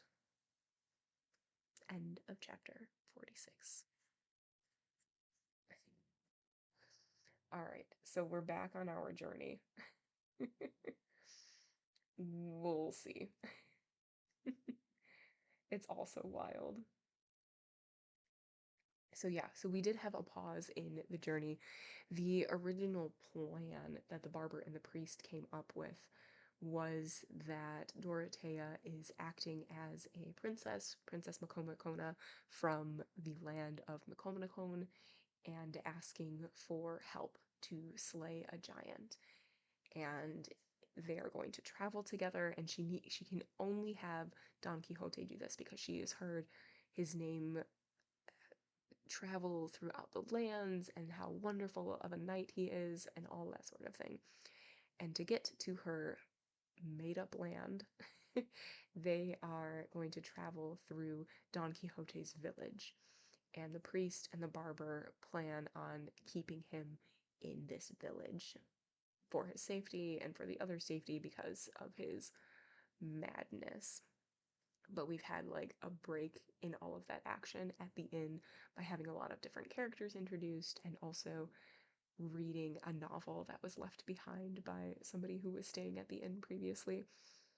But it looks like we're back. We're back. The boys are back in town. We're doing it. Let's see.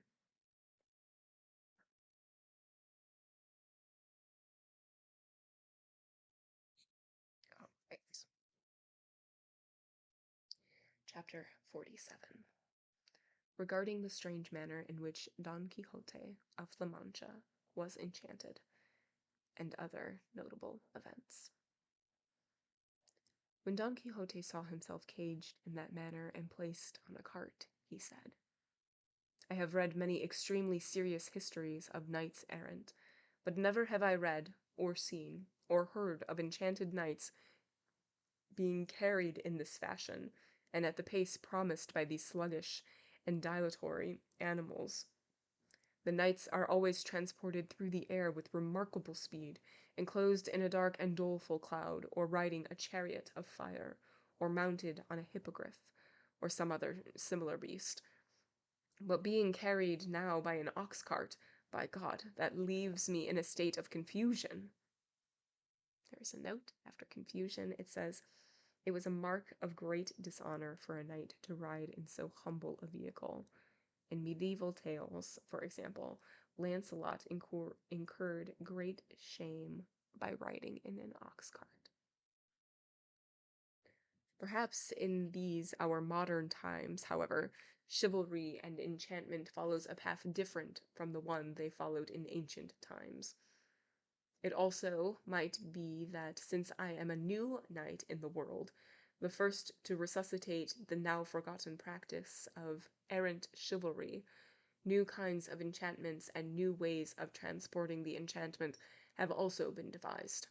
What do you think, Sancho, my son?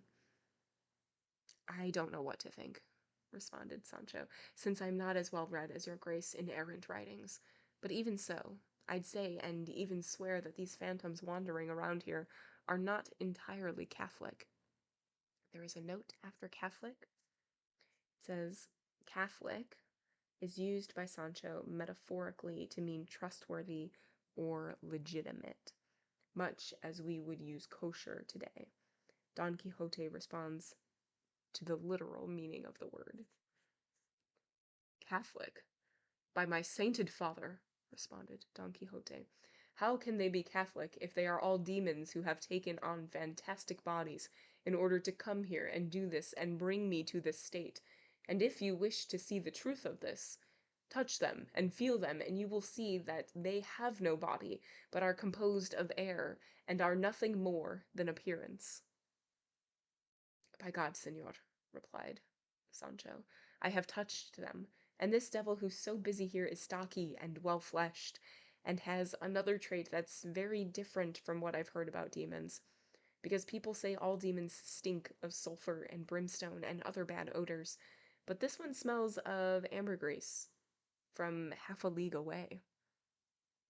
Sancho said this about Don Fernando, who being so noble must have smelled just as Sancho said.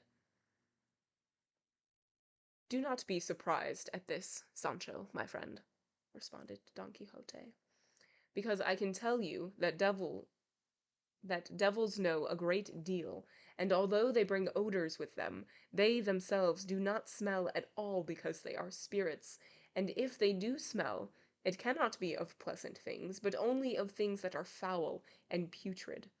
The reason is that since they, wherever they may be, carry hell with them, and cannot find any kind of relief for their torments, and a pleasant odor is something that brings joy and pleasure, it is not possible for them to have an agreeable smell. And so, if it seems to you that the demon you have mentioned smells of ambergris, either you are mistaken, or he wants to deceive you by making you think he is not a demon.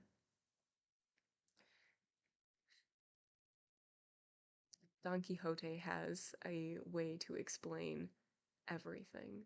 Why can't they just wear Old Spice? Just spray some Old Spice, some Axe.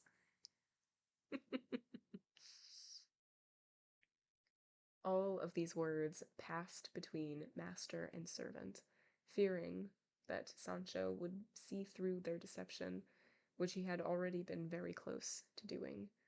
Don Fernando and Cardenio decided to make their departure as brief as possible. They called the innkeeper aside and told him to saddle Rocinante and harness Sancho's donkey, which he did very quickly. Meanwhile, the priest had reached an arrangement with the officers. They would accompany him to his village, and he would pay them a daily fee. Cardenio hung Don Quixote's shield on one side of Rocinante's saddle-bow, and the basin on the other. He signaled to Sancho to mount his donkey and lead Rocinante by the reins, and on each side of the cart he placed 2 officers with their flintlocks. But before the cart began to move, the innkeeper's wife, her daughter, and Maritornes came out to take their leave of Don Quixote, pretending to weep with sorrow at his misfortune, to which Don Quixote said, "Weepeth not, good ladies, for all such adversities are innate to those who profess what I profess. And if these calamities didst not befall me, I wouldst not deem myself a famous knight-errant, for such things ne'er happen to knights of little fame and renown, since there is no one in the world who remembereth them. But they do befall the valiant, for many princes and other knights envieth their virtue and courage, attempting to destroy virtuous knights by wicked means. Despite this, virtue is so powerful that through its own efforts, despite all the necromancy e'er invented by Zoroaster, it shall emerge victorious from every trial and shine its light on the world as the sun shineth down from heaven. Forgive me, beauteous ladies, if I hath offended you inadvertently, for willingly and knowingly I hath never done so to anyone. Implore God that he taketh me from this prison where an evil enchanter hath placed me, and if I am freed, I ne'er shall forget the kindness you hath shown me in this castle, but shall be grateful for them, and recognize and repay them according to their merits." While the ladies of the castle conversed with Don Quixote, the priest and barber took their leave of Don Fernando and his companions, and the captain and his brother, and all the contented ladies, especially Dorothea and Lucinda. Everyone embraced and agreed to send one another their news, and Don Fernando told the priest where he should write to inform him of what happened to Don Quixote, assuring him that nothing would make him happier than to know the outcome. He, in turn, would tell the priest everything that might be to his liking, from his marriage and Zoraida's baptism to Don Luis's fate and Lucinda's return home. The priest promised to do as he requested in the most punctual way. They embraced again, and again they exchanged promises. The innkeeper came up to the priest and gave him some papers, saying that he had discovered them in the lining of the case that contained the novel of The Man Who Was Recklessly Curious. And since the owner had not come back for them, the priest could take them all, because he did not know how to read and did not want them. The Man Who Was Recklessly Curious is the novel that somebody left behind at the inn, and we read that a bit ago.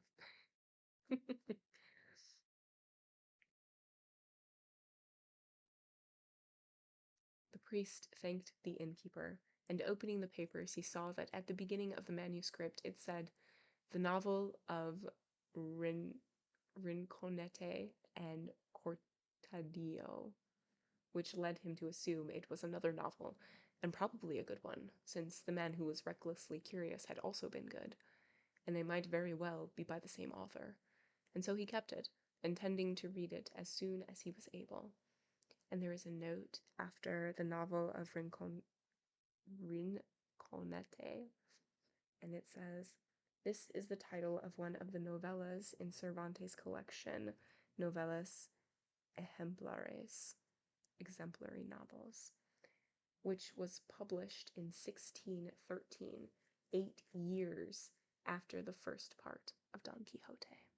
That's kind of cool that he used that same title. So this came out first. He used the title in this story and then brought it back in a later work. 8 years later, ride behind the cart. They rode in this order. First came the cart, led by its owner. At each side rode the officers, as we have said, holding their flint rocks. Behind the cart came Sancho Panza on his donkey, leading Rocinante by the reins. Bringing up the rear were the priest and the barber on their large mules, their faces covered, as has been mentioned, and riding with a solemn and sober air, their pace no faster than that allowed by the very slow gait of the oxen. Don Quixote sat in the cage, his hands tied, his legs extended, his back leaning against the bars, and with so much silence and patience that he seemed not a man of flesh and blood, but a statue made of stone. And slowly and silently, they rode some 2 leagues until they reached a valley that the ox driver thought would be a good place to rest and graze the oxen.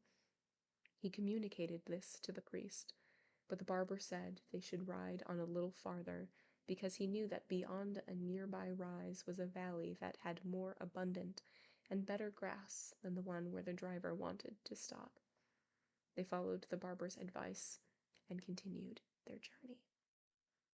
Just then the priest turned his head and saw that 6 or 7 well-dressed and well-mounted men were riding behind them, and they soon overtook them, since they were traveling not at a slow and leisurely pace of the oxen, but like men who were riding on cannon mules, and wanted to have their siestas at the inn that could be seen less than a league away.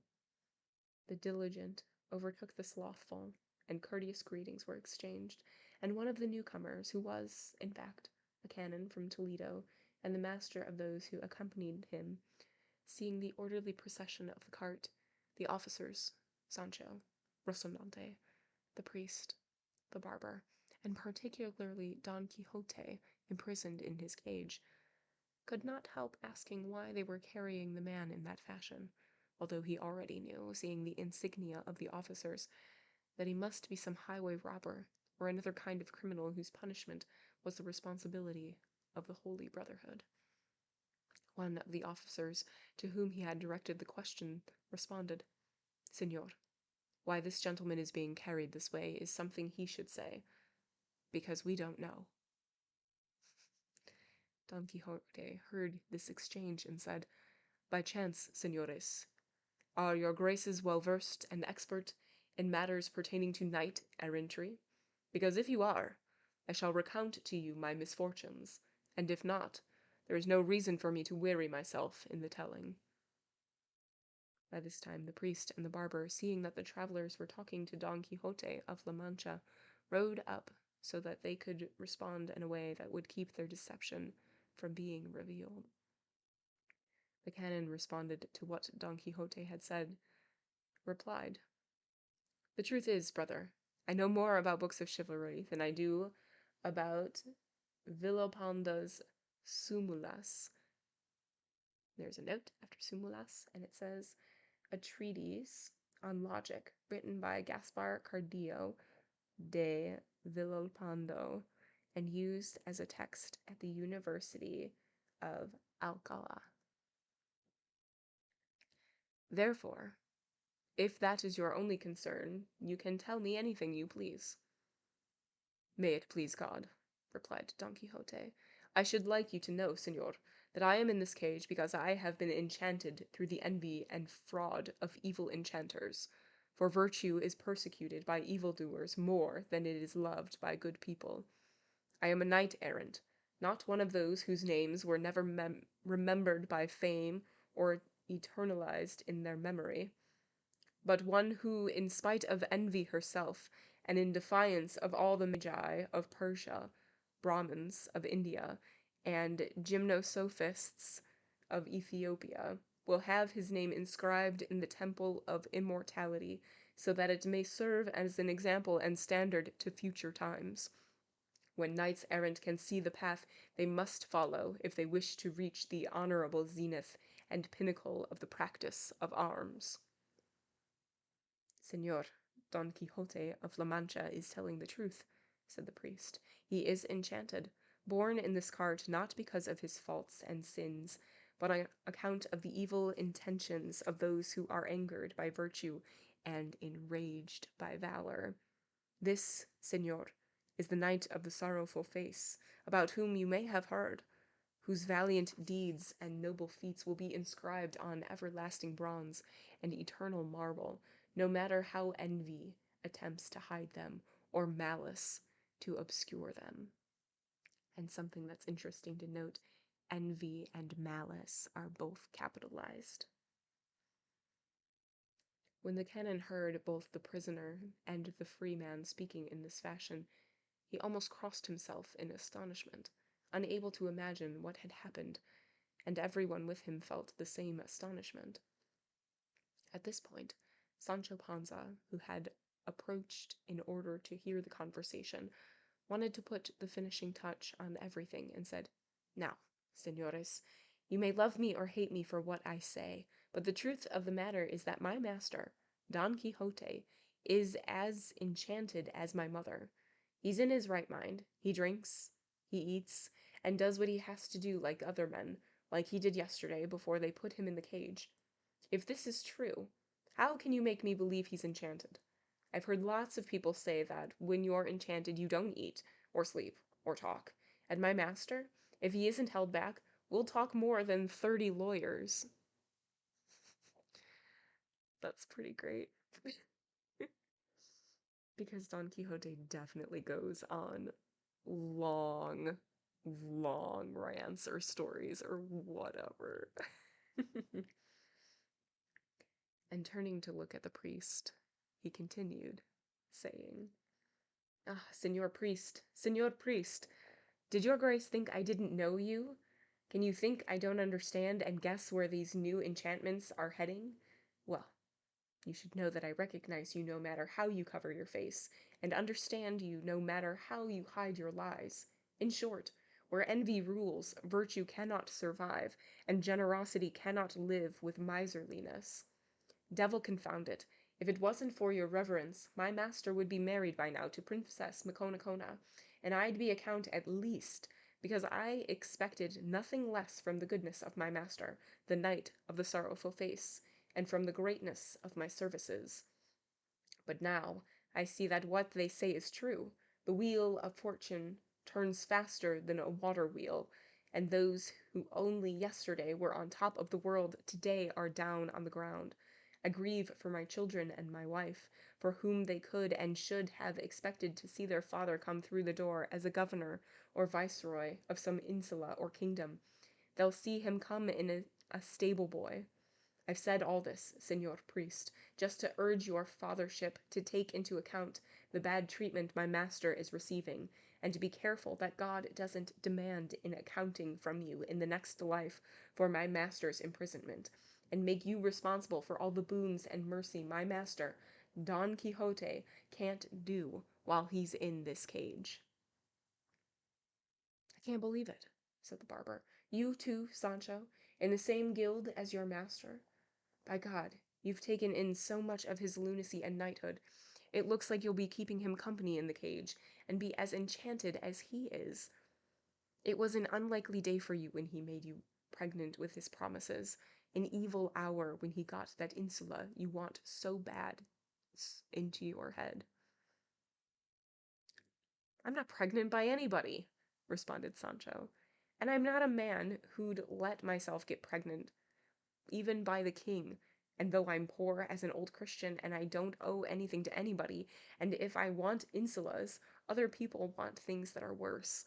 Each man is the child of his actions, and because I am a man, I could be a pope, let alone the governor of an insula, especially since my master could win so many he might not have enough people to give them to. Your Grace should be careful what you say, Señor Barber, because there's more to life than trimming beards, and there's some difference between one Pedro and the other. I say this because we all know one another, and you can't throw crooked dice with me. As for the enchantment of my master, only God knows the truth, and let's leave it at that, because things get worse when you stir them. The barber did not want to answer Sancho in case his simplicities uncovered what he and the priest had tried so hard to conceal. Because of this same fear, the priest asked the canon to ride ahead with him, and he would explain the mystery of the caged man and tell him other things that he would find amusing. The canon did so, and moving ahead with his servants and with the priest, he listened attentively to everything the priest wished to tell him regarding the condition, life, madness, and customs of Don Quixote, which was a brief account of the origin and cause of his delusions and the series of events that had brought him to that cage, and the schemes they had devised to bring him home to see if they somehow could find a cure for his madness. The canon and his servants were astonished a second time when they heard Don Quixote's remarkable story, and when it was ended, the canon said, "Truly, Señor Priest, it seems to me that the book called novels of chivalry are prejudicial in the nation, and though I, moved by a false and idle taste, have read the beginnings of almost every one that has ever been published, I have never been able to read any from beginning to end, because it seems to me they are all essentially the same, and one is no different from the other. In my opinion, this kind of writing and composition belongs to the genre called Milesian tales, which are foolish stories meant only to delight and not to teach, unlike moral tales, which delight and teach at the same time." And there is a note after Melesian. It's not Malaysian. I don't know why I said that. Okay. A kind of sensual, supposedly decadent writing associated with the ancient Ionian city of Miletus. Although the principal aim of these books is to delight, I do not know how they can, being so full of so many excessively foolish elements. For delight conceived in the soul must arise from the beauty and harmony it sees or contemplates in the things that the eyes or the imagination place before it, and nothing that possesses ugliness and disorder can please us. What beauty, what proportion between parts and the whole, or the whole and its parts, can there be in a book or tale in which a boy of 16, with one thrust of his sword, fells a giant as big as a tower and splits them in two as if he were marzipan, and, when a battle is depicted after saying that there are more than 1,000,000 combatants on the side of the enemy, if the hero of the book fights them, whether we like it or not, of necessity we must believe that this knight achieves victory only through the valor of his mighty arm? What shall we say of the ease with which a hereditary queen or empress falls into the arms of an errant and unknown knight? What mind, unless it is completely barbaric and untutored, can be pleased to read that a great tower filled with knights sails the sea like a ship before a favorable wind, and is in Lombardy at nightfall, and by dawn the next day it is in the lands of Prester John of the Indies, or in others never described by Ptolemy or seen by Marco Polo? If one were to reply that those who compose these books write them as fictions, and therefore are not obliged to consider the fine points of truth. Captain Bloody, thank you so much for the follow. If one were to reply that those who compose these books write them as fictions, and therefore not obliged to consider the fine points of truth, I should respond that the most truthful the fiction, the better it is, and the more probable and possible, and the more pleasing. Fictional tales must engage the minds of those who read them, and by restraining exaggeration and moderating impossibility, they enthrall the spirit, and thereby astonish, captivate, delight, and entertain, allowing wonder and joy to move together at the same pace. None of these things can be accomplished by fleeing verisimilitude and mimesis, which together constitute perfection in writing. I have seen no books of chivalry that creates a complete tale, a body with all its members intact, so that the middle corresponds to the beginning and the end to the beginning and the middle. Instead, they are composed with so many members that the intention seems to be to shape a chimera or a monster rather than to create a well-proportioned figure. Furthermore, the style is fatiguing, the action incredible, the love lascivious, the courtesies clumsy, the battles long, the language foolish, the journeys nonsensical, and finally, since they are totally lacking in intelligence, artifice, they deserve to be banished, like unproductive people, from Christian nations. But, like, tell me how you really feel about these books. The priest listened with great attention, and thought the canon a man of fine understanding, who was correct in everything he said. And so he told them that since he held the same opinion, and felt a good deal of animosity towards books of chivalry, he had burned all of Don Quixote's, of which there were many. Yes, Don Quixote. Thanks for the chat. He recounted the examination he had made of them, those he had condemned to the flames and those he had saved. And at this the canon laughed more than a little, and said that despite all the bad things he had said about these books, he found one good thing in them, which was the opportunity for display that they offered a good mind, providing a broad and spacious field where one's pen could write unhindered, describing shipwrecks, storms, skirmishes, and battles, depicting a valiant captain with all the traits needed to be one, showing him to be a wise predictor of the enemy's clever moves, an eloquent orator in persuading or dissuading his soldiers, mature in counsel, unhesitating in resolve, as valiant in waiting as in the attack, portraying a tragic, lamentable accident or a joyful, unexpected event, a most beautiful lady who is a virtuous, discreet, and modest, a Christian knight who is courageous and kind, an insolent barbarian braggart, or a prince who is courteous, valiant, and astute, and representing the goodness and loyalty of vassals, and the greatness and generosity of lords. The writer can show his conversance with astrology, his excellence as a cosmographer, his knowledge of music, his intelligence in matters of state, and perhaps he will have the opportunity to demonstrate his talents as a necromancer, if he should wish to. He could display the guile of Ulysses, the piety of Aeneas, the valor of Achilles, the misfortune of Hector, the treachery of Sinon, the friendship of Euryalus, the liberality of Alexander, the valor of Caesar, the clemency and truthfulness of Trajan, the fidelity of Zopyrus, the prudence of Cato. In short, all of these characteristics that make a nobleman perfect, sometimes placing them all in one individual, sometimes dividing them among several. And we have 3 footnotes. We have one after, let's see where the first one is, Sinon, and it is, Sinon persuaded the Trojans to admit the wooden horse filled with Greek soldiers into their city, thereby causing the defeat of Troy.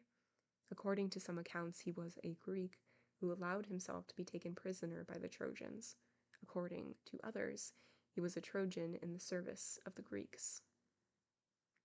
Our next note, Euryalus.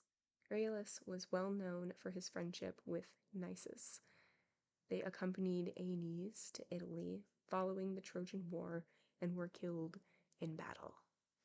And then Zopyrus proved his loyalty to Darius during a revolt by the Babylonians. He mutilated himself severely, then went over to the Babylonian side, claiming to be a victim of Persian cruelty. He gained their confidence, was made leader of their armies, and eventually betrayed Babylon to Darius. And if this is done in a pleasing style and with ingenious invention, and is drawn as close as possible to the truth, it no doubt will weave a cloth composed of many different and beautiful threads, and when it is finished, it will display such perfection and beauty that it will achieve the greatest goal of any writing, which, as I have said, is to teach and delight at the same time. Because the free writing style of these books allows the author to show his skills as an epic, lyric, tragic, and comic writer, with all the characteristics contained in the sweet and pleasing sciences of poetry and rhetoric, for the epic can be written in prose as well as in verse. And that is the end of chapter 47. And that's going to be where we end today. All right, so what's going on? They have captured Don Quixote, put him in a very roomy cage on an ox cart, and are taking him back to the village. Don Quixote is under the impression that these are devils that have kidnapped him. And they come across these riders who are curious and just want to know what's going on. Don Quixote gives his own spiel about what's happening, and the priest pulls him aside and sort of tells him the delusion that Don Quixote is under. And this guy goes on a long spiel about all the things wrong with the chivalry books, which Don Quixote is obsessed with.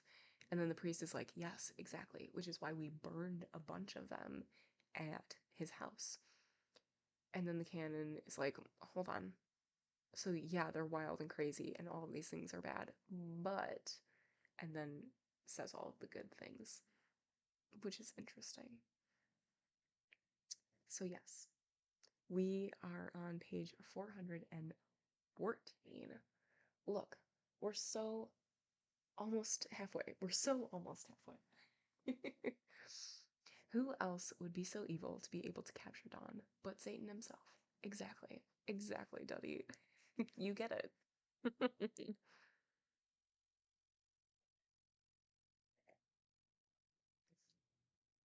So we will see.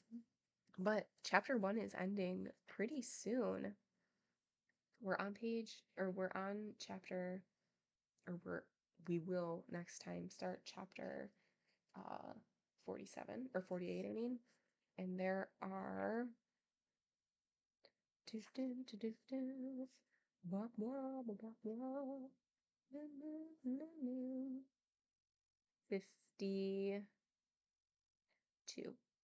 52 chapters in the first part. We will be finishing the first part next time, which is very exciting. So, yes, that's going to be where we end today. Thank you all for being here. It is a pleasure, as always. We will be picking up right where we left off very soon, next week, actually.